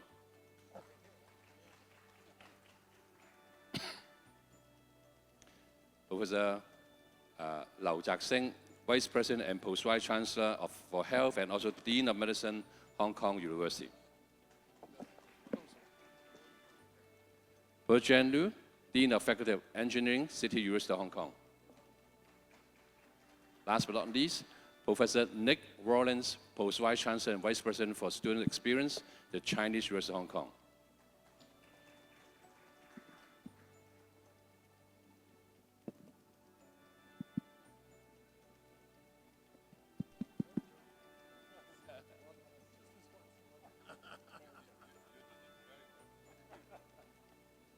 Now we have only 1 hour for this session, and otherwise we'll be getting in the way of your lunchtime. And for 8 distinguished panelists like what we have and such an important topic, this is clearly much less than enough. And in order to give every panelist enough time to express your view, I'll use the following format. Each panelist will be given 2 minutes for an opening statement on this topic. You can say anything you want to say. Lyons, you can talk about your story about Huawei in France. And then we'll have about 30 minutes for discussions and basically focus on one question. And then at the end, we have 1 minute closing remarks. And the screen out there will show you the time that you have. Okay. All right? Okay. So let's start with Professor Lyons. You want to start about, your story about Huawei? I whet your appetite with mentioning this Huawei.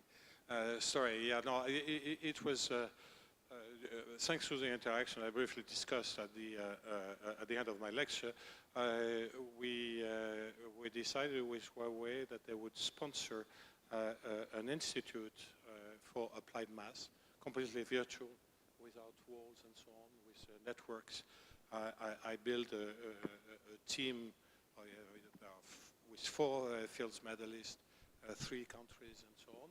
And they were willing to sponsor it for for fundamental research, open research.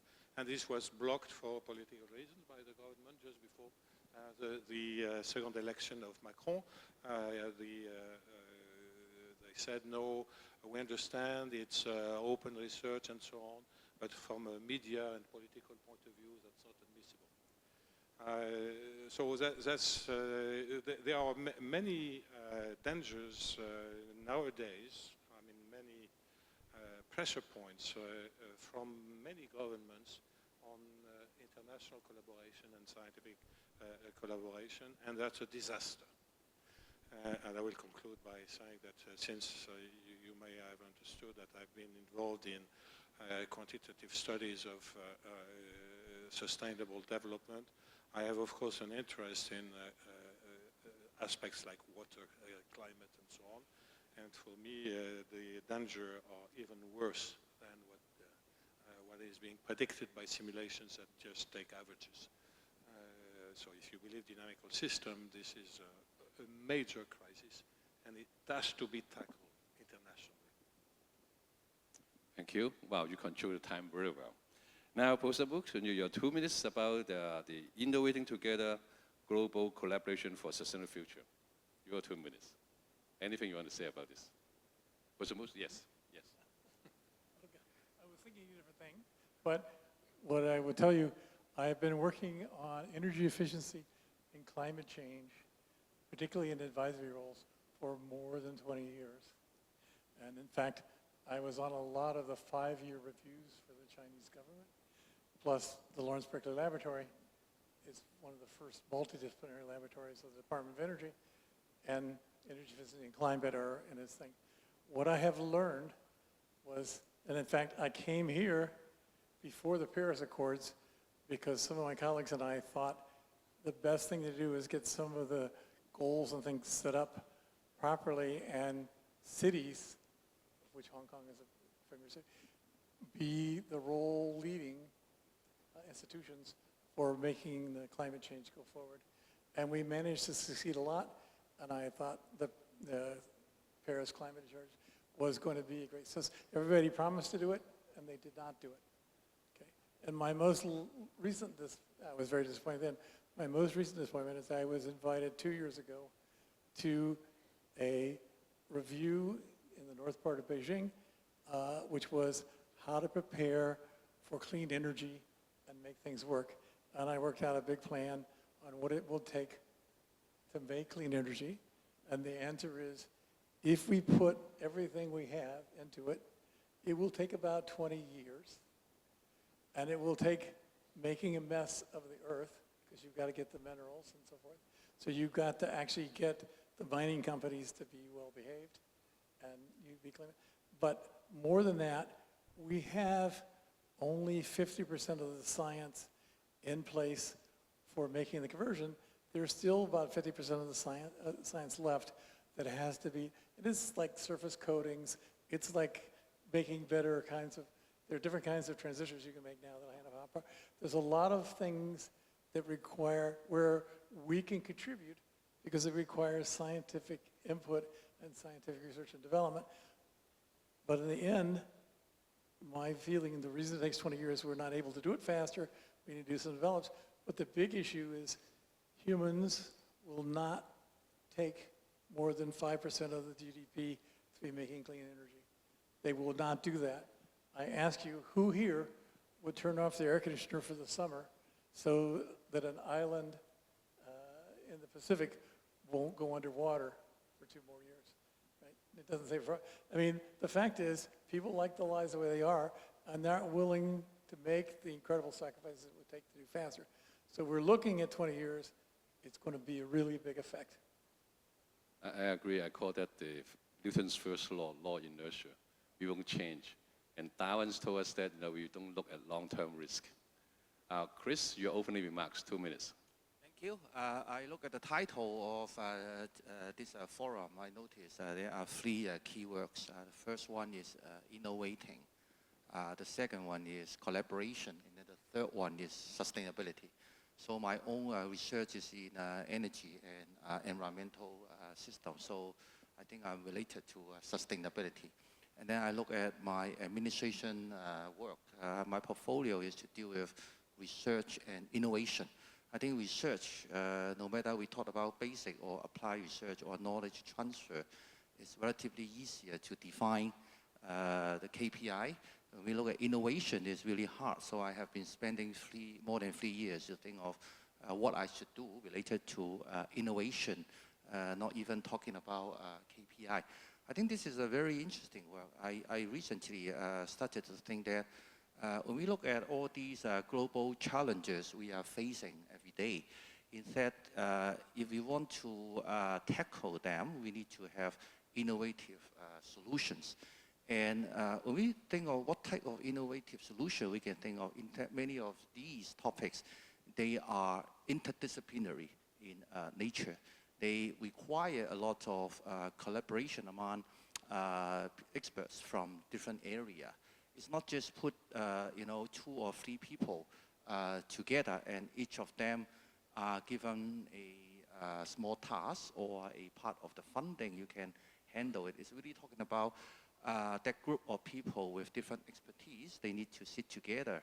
They need to really create a new topic by working together and by picking up different skill set to handle that. This is why 3 years ago our university established a PolyU Academy for interdisciplinary research. Now we have 17 research institutes and centers there covering a number of very interesting areas, including, for instance, mental health, future food, Chinese medicine, sports, science and technology, space technology, etc., etc. So all these, I think, are good examples how to demonstrate collaboration through interdisciplinary efforts. So I think this is, the message I'd like to share with the audience today.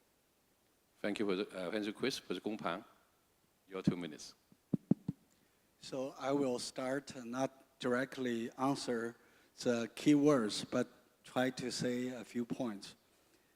I study to understand global environmental change, such as land cover and land use change, climate change, like many colleagues who are sitting in the audience, actually.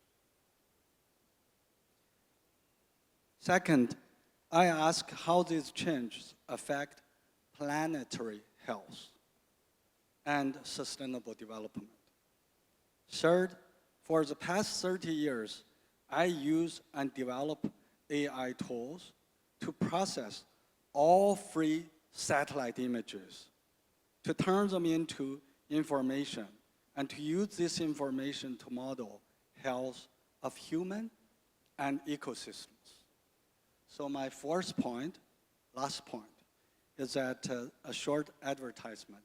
On Monday and Tuesday, this coming, we're holding our second annual meeting entitled Hong Kong Climate Forum.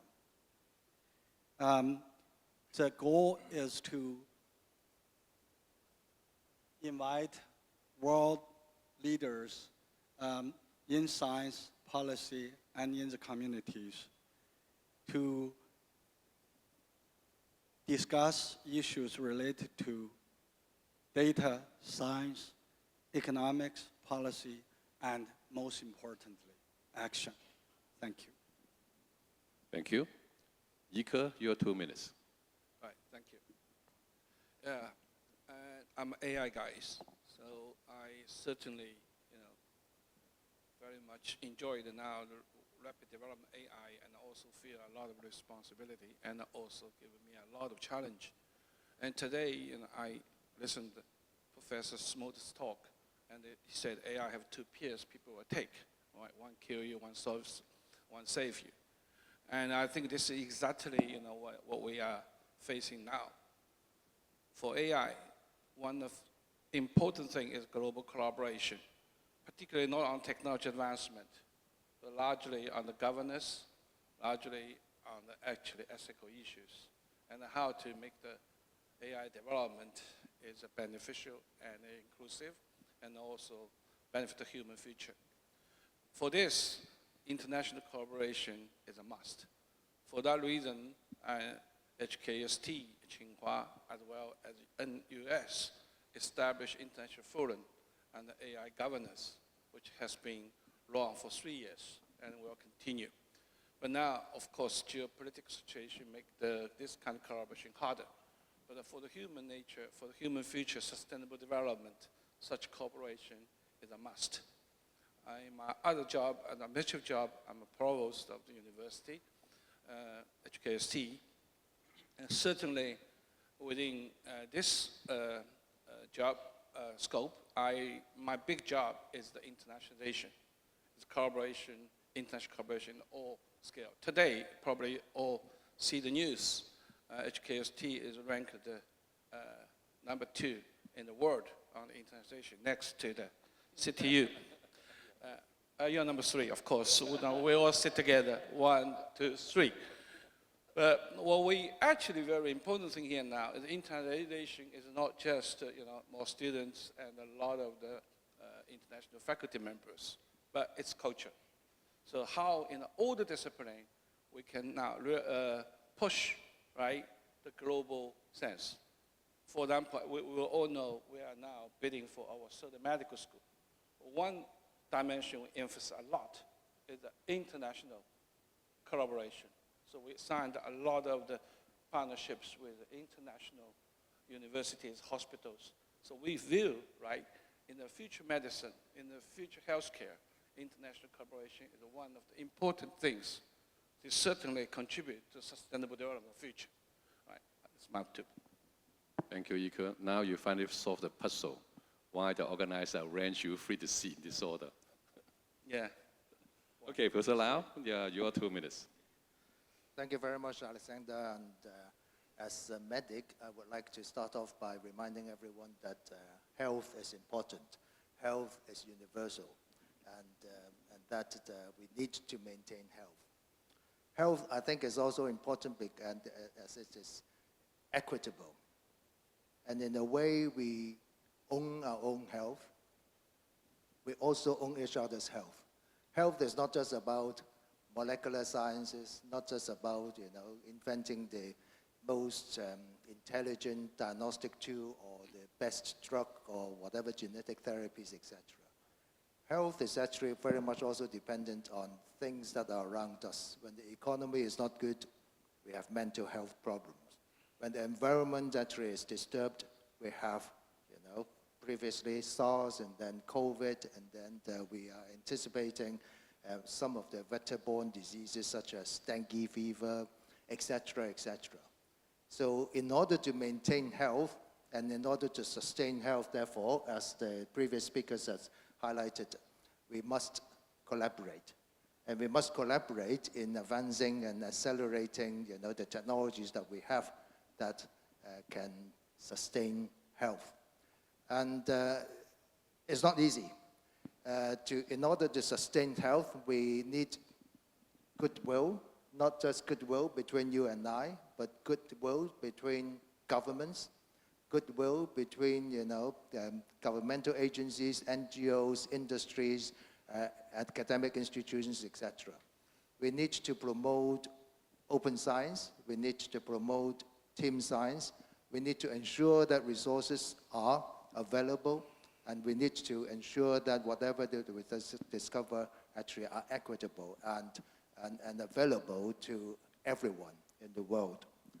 I see that my time is up, and I can actually cite some examples later on, Alexander. Thank you, Professor Lau. Okay. Professor Liu Jian, your 2 minutes. Thank you. So I think the future will be the open innovation. So as you may see today, a company like Google develop basic research, and they also do many multidisciplinary research. So open innovation means researcher, university, companies, and government work together for a final goal. I think in the past, we have developed 5 interdisciplinary areas in CTU. The first was One Health, another is Digital Society, and third one is a Smart City. So, but we proposed this 11 years ago, and the 2 new items. One is brand, but that includes AI and the neuroscience. So that was 5 years ago. And another is matter. Matter means soft matter and hard matter. So with all this interdisciplinary research, I think we are moving to a new era. With AI, that will facilitate us to the interconnection of all these disciplines. So this year I had a candidate for PhD student. He got a bachelor in mathematics and master in computer science, and he wants to study material science. I was surprised, but with AI, he catch the level of a bachelor student in 2 months. So I'm pretty sure AI will be a very useful tool for non-expert to learn something very quickly and to facilitate the communication between different disciplines. Wow, excellent. You just exactly show your 2 minutes. But I agree with Eugene that AI actually is really helpful. Actually, myself, every day, I get DeepSeek and Copilot. Okay. Last but not least, Professor Wallens, okay, your 2 minutes. I'm going to give a very specific and narrow example and then try and show you how it generalizes. I'm a behavioral neuroscientist. I work on real neural networks. My research combined techniques like optogenetics, functional imaging, neural transplants, gene knockouts, and conditional restoration of function, single-cell and population neurophysiology, electrochemical detection, and throughout, behavioral tests that were developed, validated, and cross-validated for species ranging from the medicinal leech to humans. The goal is to assess and understand the effects of increasingly targeted and sophisticated manipulations. The point is that no one person or lab or university knew how to do all this. We sought expertise where we could, and other labs sought us. Our grant-supported research network necessarily stretched across the British Isles, across a big slice of Western Europe, and to Canada and the USA. When it worked, which mostly it did, it was because it was needs-driven and because there was funding that both enabled and encouraged these interactions, notably European Union funding and, curiously, at one point, NATO. It worked because graduate students and postdocs on these projects traveled and visited, carrying their expertise with them, and teaching others their own skills while learning new ones themselves. Lab heads set up the overall structure, but don't have time to do the detailed work. We designed, delegated, discussed, and listened. We set up labs that welcomed visitors for a seminar or integrated them into our group for a year or more, whatever's needed. And we made ways to train our successors to do likewise, from undergraduate courses to graduate schools to designated postdoctoral and career development schemes. It takes the right funding, but also trust, generosity, and real shared goals. It makes things possible that couldn't be done otherwise. It's unbelievably rewarding, and in the end, like so many other things, fundraising, negotiation, it comes down to relationships. And at this moment, this is a time for Europe and Asia to step up and pick up a load that's very obviously out there. Thank you, Professor Wallens. You actually set the stage. We are going now into the 30 minutes discussions, okay? You actually set the stage for me for the question that I want to ask. Well, the world in the last few years had turned upside down. And as you put out, sustainability, innovation, all the collaboration across, institution, across continent. But then personal experience that I was negotiating with a university in US, okay, on some work together, and suddenly was told that they had to stop because the governor of the state had issued an order that, no more collaboration with China, and Hong Kong is part of China. So I'd like to pose this question to all the panelists, and this time I'll go from Wallens and down the row here. So Gina, you'll be the last to speak, but you will be the first to pick for the last word, okay? Based on what you just talked about, what do you think are the most critical factors in fostering effective global collaboration in your own field? Wallens? I think the first thing actually is to identify which needs appeal to everybody. If we looked at AI, technicalities are going to cause concerns. Some countries don't want their secrets to go to other places. But for the ethics of it, for how it should be designed, there's a common need. So we're running all sorts of seminars on AI ethics, and we do get people from the UK, from France, I hope from the USA, to come here and across the border, actually to talk to Huawei, amongst others, about that, because that is a universal need. So I think universal needs is part of the story. Thank you. Professor Lau? Thank you, Alexander. I think the biggest hurdle actually of this whole thing is, as I mentioned earlier on, is goodwill between governments. Political goodwill is very important, and you've already highlighted how not so goodwill actually stifle the development of science and everything else. And there's nothing very much that I can do about this, but I really strongly believe that besides political goodwill, of course, then the collaborations and partnership between the public and the private, and like I said earlier on, not just the governmental agencies, the NGOs, the industries, the academic institutions, and most importantly, the people. And then once we strike an agreement, then we really need to engage and embrace sharing of resources, sharing of data, sharing of information, and then and ensure that everything is equitable.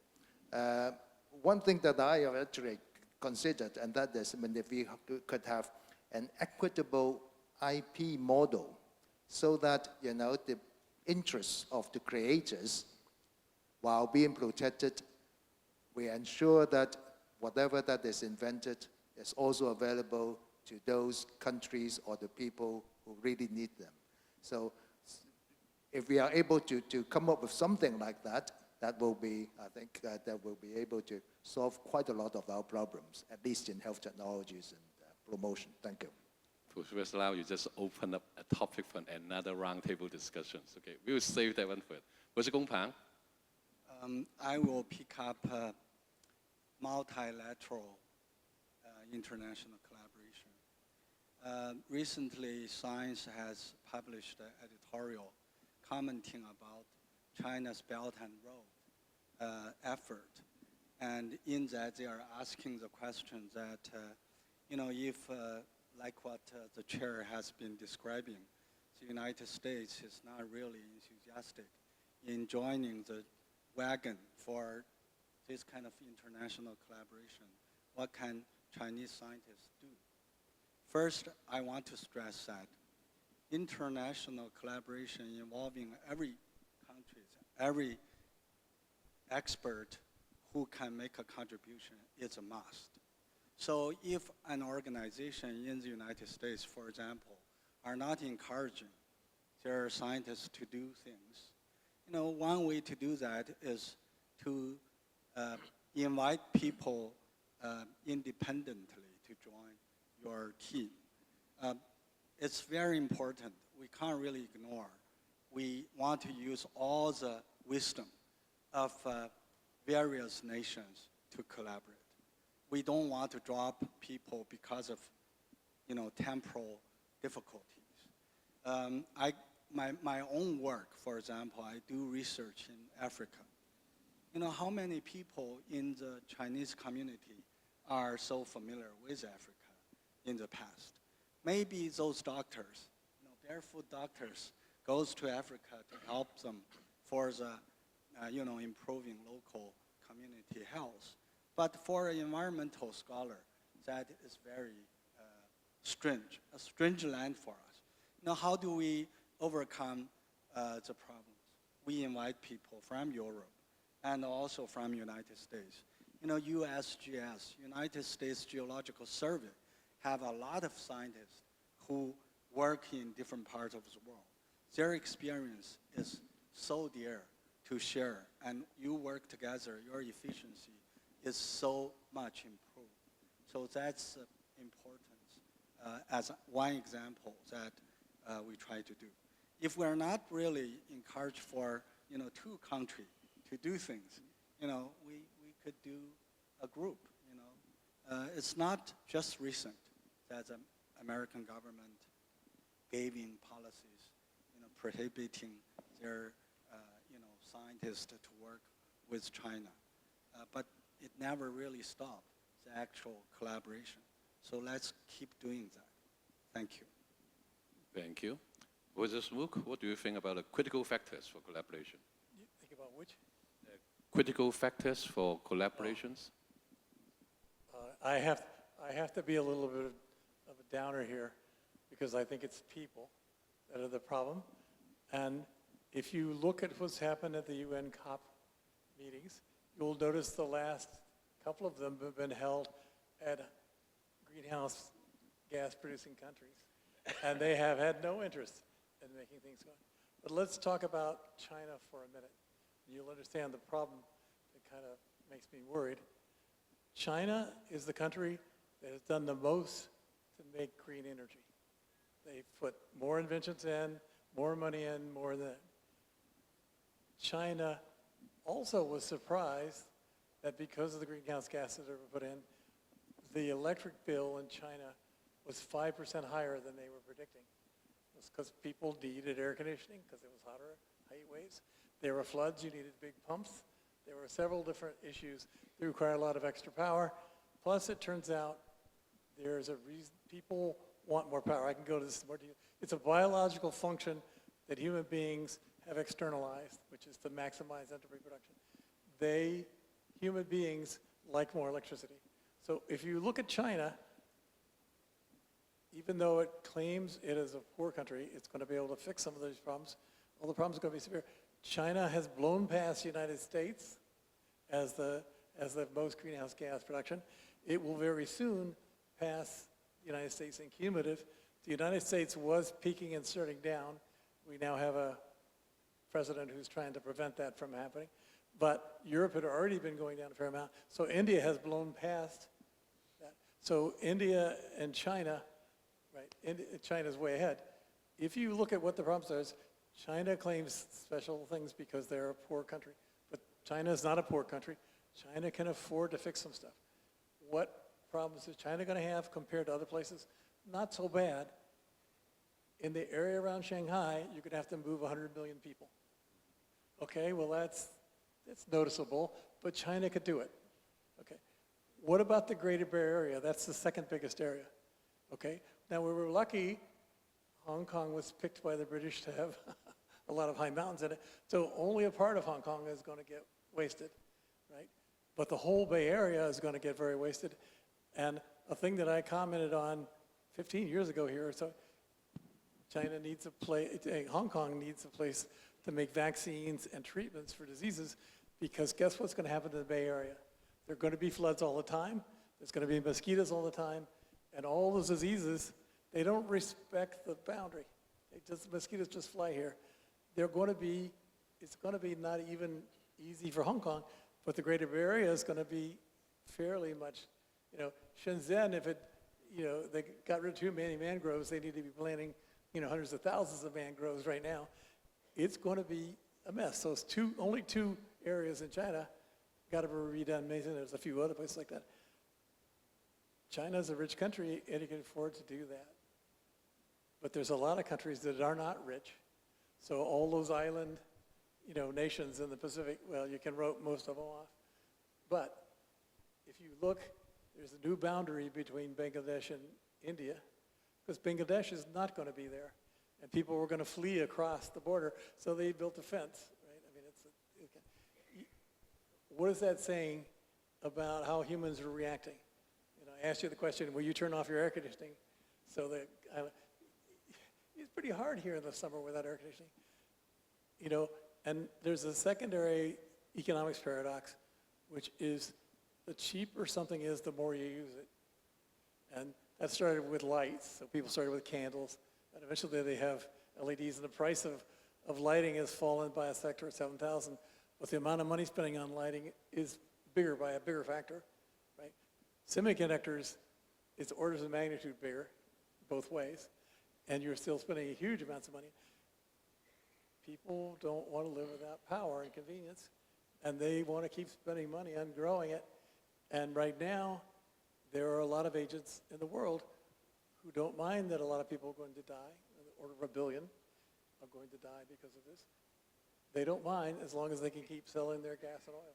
And so the big problem is to get people to realize we're all humans and that you have to share. You're absolutely right. I mean, whatever is cheap, people use it more. Hong Kong electricity is probably one of the cheapest in the world. And so that's why all our shopping mall everywhere is air conditioning is turned down so much. I always joke that the way to really save energy in Hong Kong, save electricity, is to increase, the electric bills, okay? And of course, it's not popular in Hong Kong to do that. I mean, the fact is, we have to realize that there are people who suffer very terribly from our everyday lives. They cut down 1.7 million trees a day for toilet paper.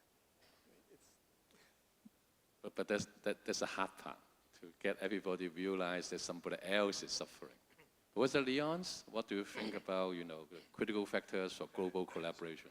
So first of all, if the question is how can we improve international collaboration, we can promote it, I prioritize the one which has less experience in that, because in mathematics it's so light and portable that it's intrinsically international collaboration. So let me first make this comment. Second is, maybe I can make a few remarks. One remark is, of course, as being a Frenchman, never trust governments, and which means that you can't expect governments to do it for you. Third, don't ignore companies, private companies. They can help a lot, and they are willing to work together, at least provided they are not direct competitors. I have many experience of that type, and that can help a lot. And in the end, the collaborations is about human people. So they need to be able to interact, know each other, and so you need mediation locations, you need mediation association, maybe this international alliance of academicians, so people begin to discuss and to talk. And then, once interesting projects are being built up, getting some fund is not the worst. So, of course, this has a limited scope. You were talking about much grander problems, which would need much bigger solutions, and this, honestly, I have no clue. Thank you. Chris? Thank you. I think if we want to look at, the issues related to collaboration, my view is that if there is a strong need, all these collaborators will find ways to resolve them, even though sometimes the geopolitical situation may be hindering from doing that. But I noticed that some PI, you will still find ways to do it at an individual level. I think it really depends on whether there's a strong and genuine need. There can be several perspectives to look at this issue. Number one, this is about the expertise level, whether my expertise is needed by you or your expertise is required by me. This is usually, a very clear need why the two groups or the three groups of people will be working together, because there are some issues they don't know how to handle. If you look at some very famous cases, recently I met this Professor Chanming Hu from UC Berkeley. He is the TSMC professor emeritus. He's very famous in semiconductor. So he gave a good example why ASML and TSMC, they can both excel, because they develop this very genuine relationship that each of them will be requiring the skill set of the other, and their business grow together because of that. You can see, now these two companies are really leading in the world in their individual aspect, but they are also supporting each other. And you are able to look into it. I think we will get a lot more wisdom and insight why this can help research and later on commercialization grow. The other one is about user scenarios. This is some of my recent thinking. I think some groups of people, when they work together, especially nowadays, we talk about how to translate research into something that can be used in society, or can be used in companies to bring back profits. Professor Lau mentioned about this IP issue. I think this is important because different groups of people, if they work together, in fact, they may be coming from different countries or jurisdiction. We may view it as how to make their products or their research or their service eventually going to these different places. Originally, I'm only working in Hong Kong. I may want to work with someone in mainland China. Then my work can go to a much bigger user scenario. But if now we also collaborate with someone from Korea, from Japan or Australia, and think of it in this way, that eventually the market will be much bigger, not only in China. China has been talking about using Hong Kong as a super connector to connect to different parts of the world. I think this is exactly the key, that if we can think of collaboration as a way, or global collaboration as a way to make the market bigger. Then the IP issue, of course, jump in, how to share it. If you spend too much time at the beginning to predict all the possible scenarios because you signed the agreement, I can tell you that no way we are able to do it. You all are familiar with that. If we ignore IP at all, later on there will be a lot of lawsuit argument going on. I think the simple principle is that they need to trust each other, and then I think the IP co-sharing framework needs to be established. But we don't need to predict all the possible scenario or predict all the risk factor that can appear. So I would say these are some of the thinking that I have been doing recently about how to do global collaboration. Thank you, Chris. Ika? Yeah, I quite share the view of all you said. So one of the very important factors of this collaboration, international collaboration, is the people. The scientists want to collaborate. That's a fundamental. I all believe science has no boundary. Actually, just 2 months ago, I, together with our president, we visited the United States. We went to UC San Diego. We even spent the Chinese New Year Eve in San Diego with their president. And I could clearly see how enthusiastic US scientists like to collaborate in the medical field, for example. Because it's really for the whole humanity. So, and you cannot really imagine, medical scientists will say, I'm not collaborating with China or with any part of the world. So, for my own opinion, this difficulty about collaboration is temporary. It will over. If you look back, for example, 20 years, you will feel it's pretty much a joke. So I do believe, this is the human, right? The scientists, the willingness to collaborate, work together to pursue human good is a fundamental factor. But also, another factor is Hong Kong. I really think Hong Kong play absolutely a pivotal role in facilitating such collaboration in a difficult time. So I very much agree with the Nick's view, and we will find a common view, but also Professor Gongpeng said we have to do what we feel right. So in Hong Kong is an international city, right? And also this is probably one of the most easy city for both mainland China and also the Western scientists can work together here, can communicate here. So it's a super connected, you will say. I think we have pursued, this kind of collaboration.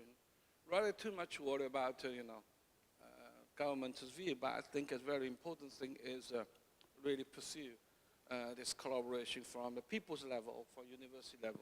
I'll give you an example. All last year, we gave the honorary doctor to Jensen Huang, who probably is the top figure in the AI, right? But we give it just because we feel this is really good for collaboration, right? And then we stick on this role and pursue this award. And I think the fact is very good. And it really helped, right, to generate the connections between the AI community of both countries. And they both countries are all welcomed. I think such kind of thing Hong Kong could do a lot.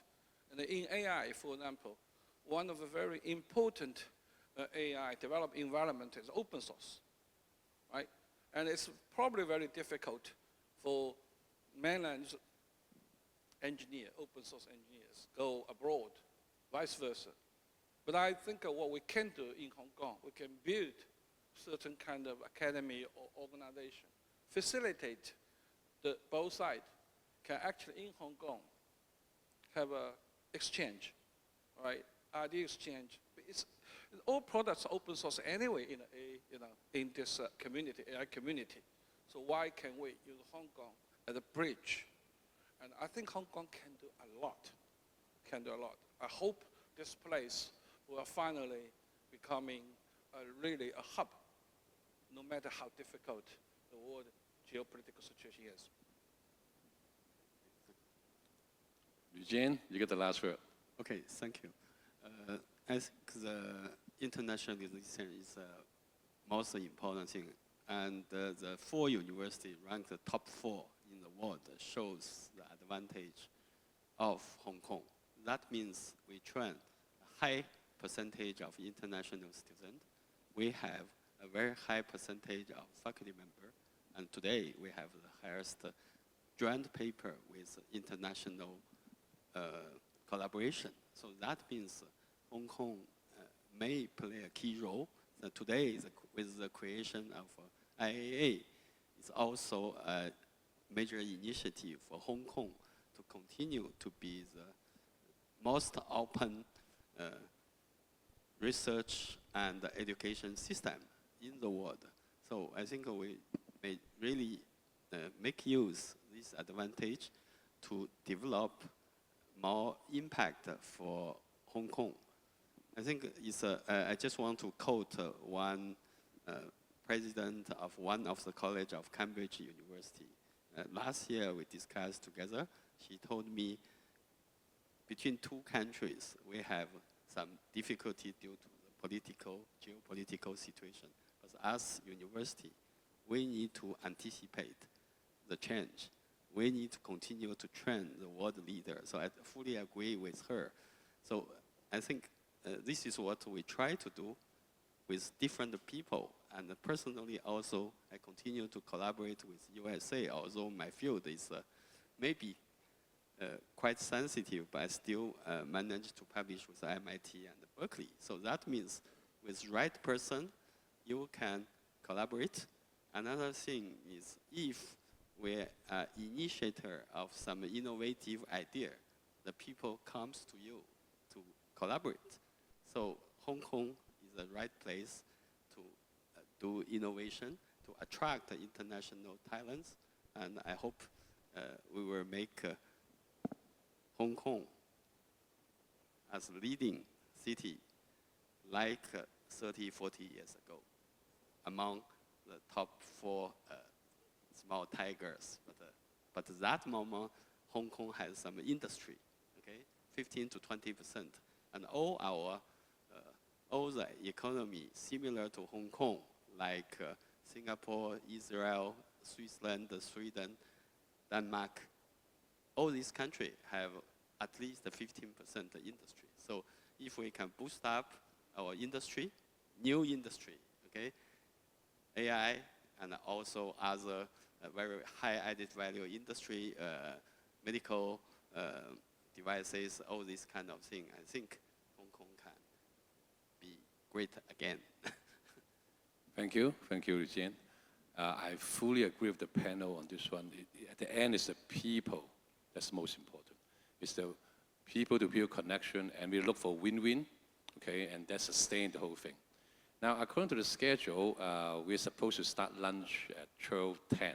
I think we're 1 or 2 minutes away from it. Don't trust that clock, okay?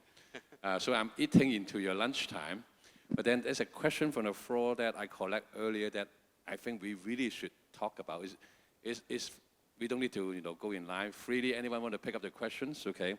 The question goes, with the advance in the technology like AI and robotics, what is the future of humanities and arts discipline and their roles in education? Can we drop, humanities, art subject, literature, because AI can do everything? Anyone want to pick this up? Nick? So You want to do it. That's not, but let me say something else.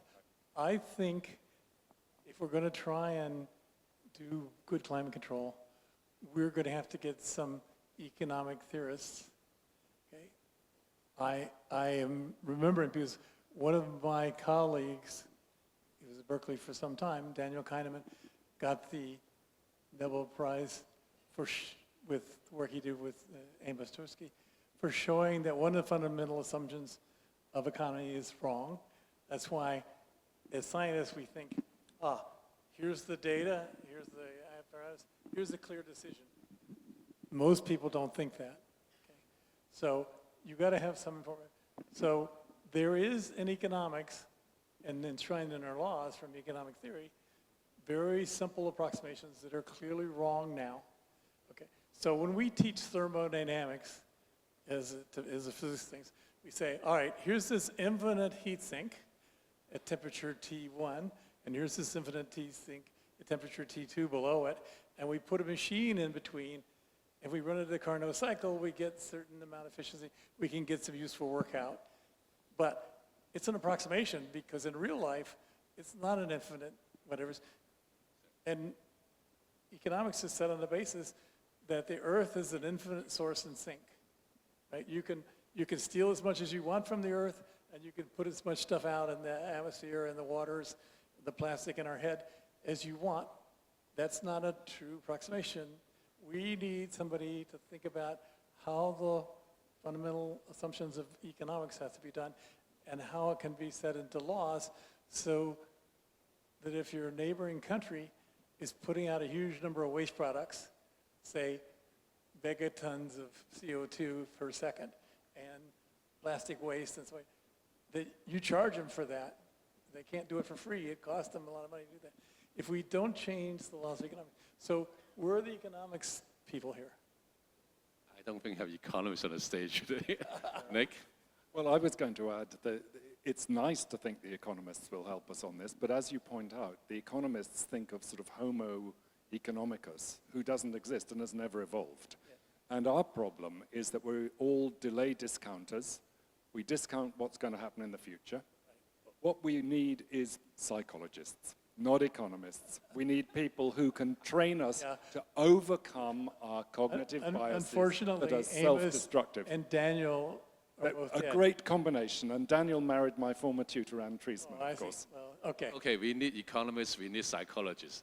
I'm sure we need doctors, right? Of course we need doctors. and AI doctors. And I don't think AI actually will replace doctors. In fact, something that I learned from this morning, Professor Moose's talk, and that is, I don't think we should be talking about AI, we should be talking about DI, double intelligence. AI actually needs human intelligence to make something. I think definitely in health, and AI can replace a lot of the work that we do, but it's the human interactions that we really need. And when someone is sick, someone needs help, someone needs someone else. Wait, you're moving the goalpost, but okay. May I say something? AI progress today will not be here without arts and literature. So it's important that we keep growing arts and literature and the other non-STEM fields to make sure AI will advance healthily and ethically. Will you include philosophy too, please? and now philosophy is okay. Chris? I agree with the message that all of you share. I think Professor Gongpa mentioned that. He said nowadays we are seeing more and more non-STEM disciplines, arts, humanity, social sciences. They are embracing technology for obvious reasons. Even for example, our Dean of Humanity is doing neuro science-related work. He's using MRI to collect data to study speech therapy, linguistics topic. So I think these are all important trends that we'll be seeing that, STEM and non-STEM, they emerge together. And of course, at the end, without the heart, without humanity, basically, everything that we invent will be, useless. Yeah. My view is that I always be asked this question as AI research. I think one thing we need to be really understand is when we really improve the machine, we also improve ourselves. Our human being is progress too. The more we understand how actually the ChatGPT works, more or less we understand how our brain works. So it's approximations our brain. So therefore, we will never forget, right, when machine progress, our human progress. Our human probably will progress even more faster. So I'm very optimistic on this. So when you say the machine will have the challenge to the human being, the biggest thing is if we don't improve ourselves, yes, we will be replaced, we will be hurt. But the key point is that human is always progress. When we understand the machine, when we understand more about intelligence, we improve ourselves. So I really feel we should put more emphasis on improvement ourselves. Anyone want to say anything about this? Okay. Or the audience, you want to say something about this? Well, just a few remarks. Maybe one provocation. You know, when you ask yourself, should we worry about the future of humanity because of AI and so on? Which future? Do we have a future? Which means that maybe one should also, keep in perspective the various levels of danger. Second tiny observation is that in the digital world, which now is close to 60 or 70 years, there is one thing which is absolutely sure, is that no one can predict the future. Okay? So that's second remark. So every 10 years, paradigms completely change and so on. Third remark is that and this is a question, could what's happening to AI, could it have some similarity with what happened with supercomputers?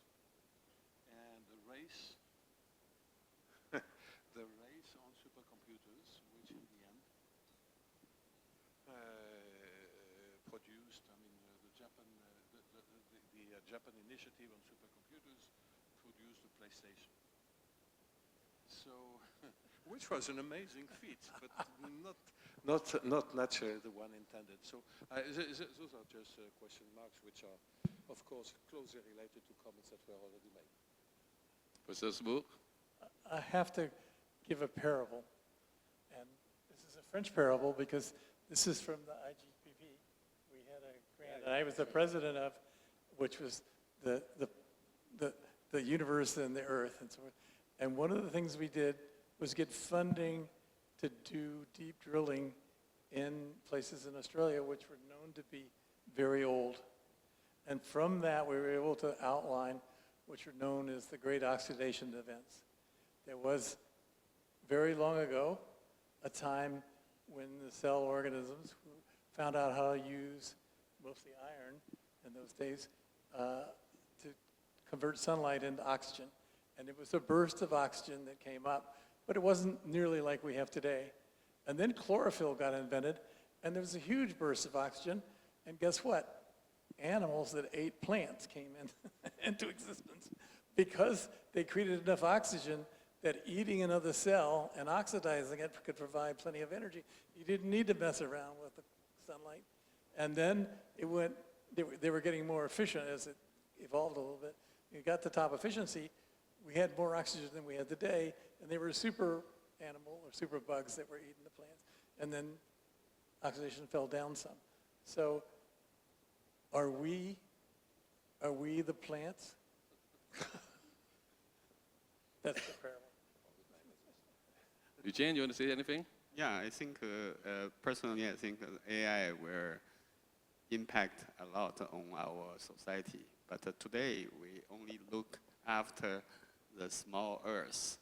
But even in the small Earth, we still have a deep sea to explore. And I don't talk about deep space. So that means at least for 5-10 generations, we still have a lot of things to do. I am not worried about all this because Earth in the universe is a very small, tiny particle. So we don't need to worry. We will always have something to do for the people on the Earth. Thank you. Now, I really hate to break up this discussion when it just got to get warm up. But then I was told before I start that I absolutely had to end this by 12:30 or else. So now, I told you before that you are given a minute for closing. Now I lie, okay? You have 3 sentences, okay? Whatever you want to think about, your closing remarks for this panel session, 3 sentences. Lucien, you say first. Okay, I think we have a lot of things to do with open innovation, with AI, that will accelerate our change, but it's not the end of the world. Thank you. Thank you, Lucien. Yike? We will try very hard to be the first #1 university in the world to be international. Beat you guys. Chris? I think we need to do things in a sustainable manner. I think one keyword is sustainability. This is also very important. Whatever we are doing, we should focus on that. Mr. Leon's 3-sentence closing. No, nothing to add. I mean,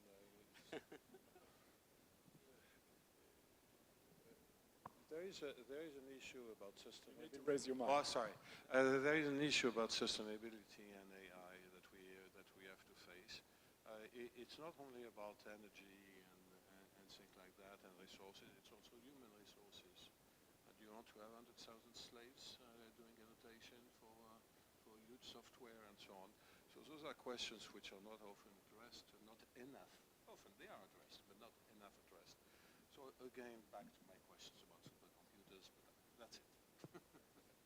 With a smooth? I agree. I think that we know how to address the technical management logistic questions of trying to make a sustainable future. What we don't know is how to set up human institutions that will make it happen properly. I'll just add to that. We really need to think in the reverse way, problem solving. Our learning research all are real problem oriented.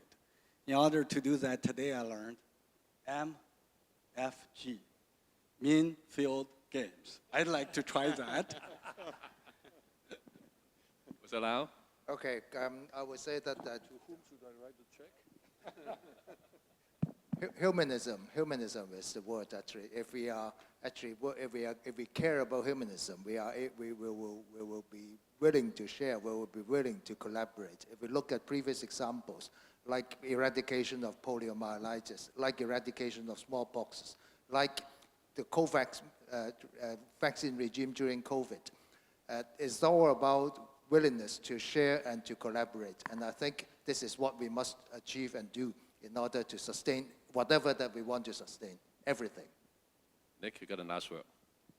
I agree with my fellow panelists, and I end with this one comment that the point of medicine is to give us more time to enjoy the arts and humanities. Thank you very much. That ends this session, and let's give our panelists a great round of applause.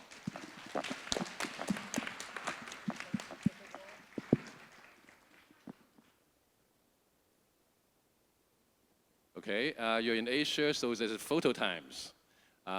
Nancy, and yeah, please. You can keep that for a souvenir.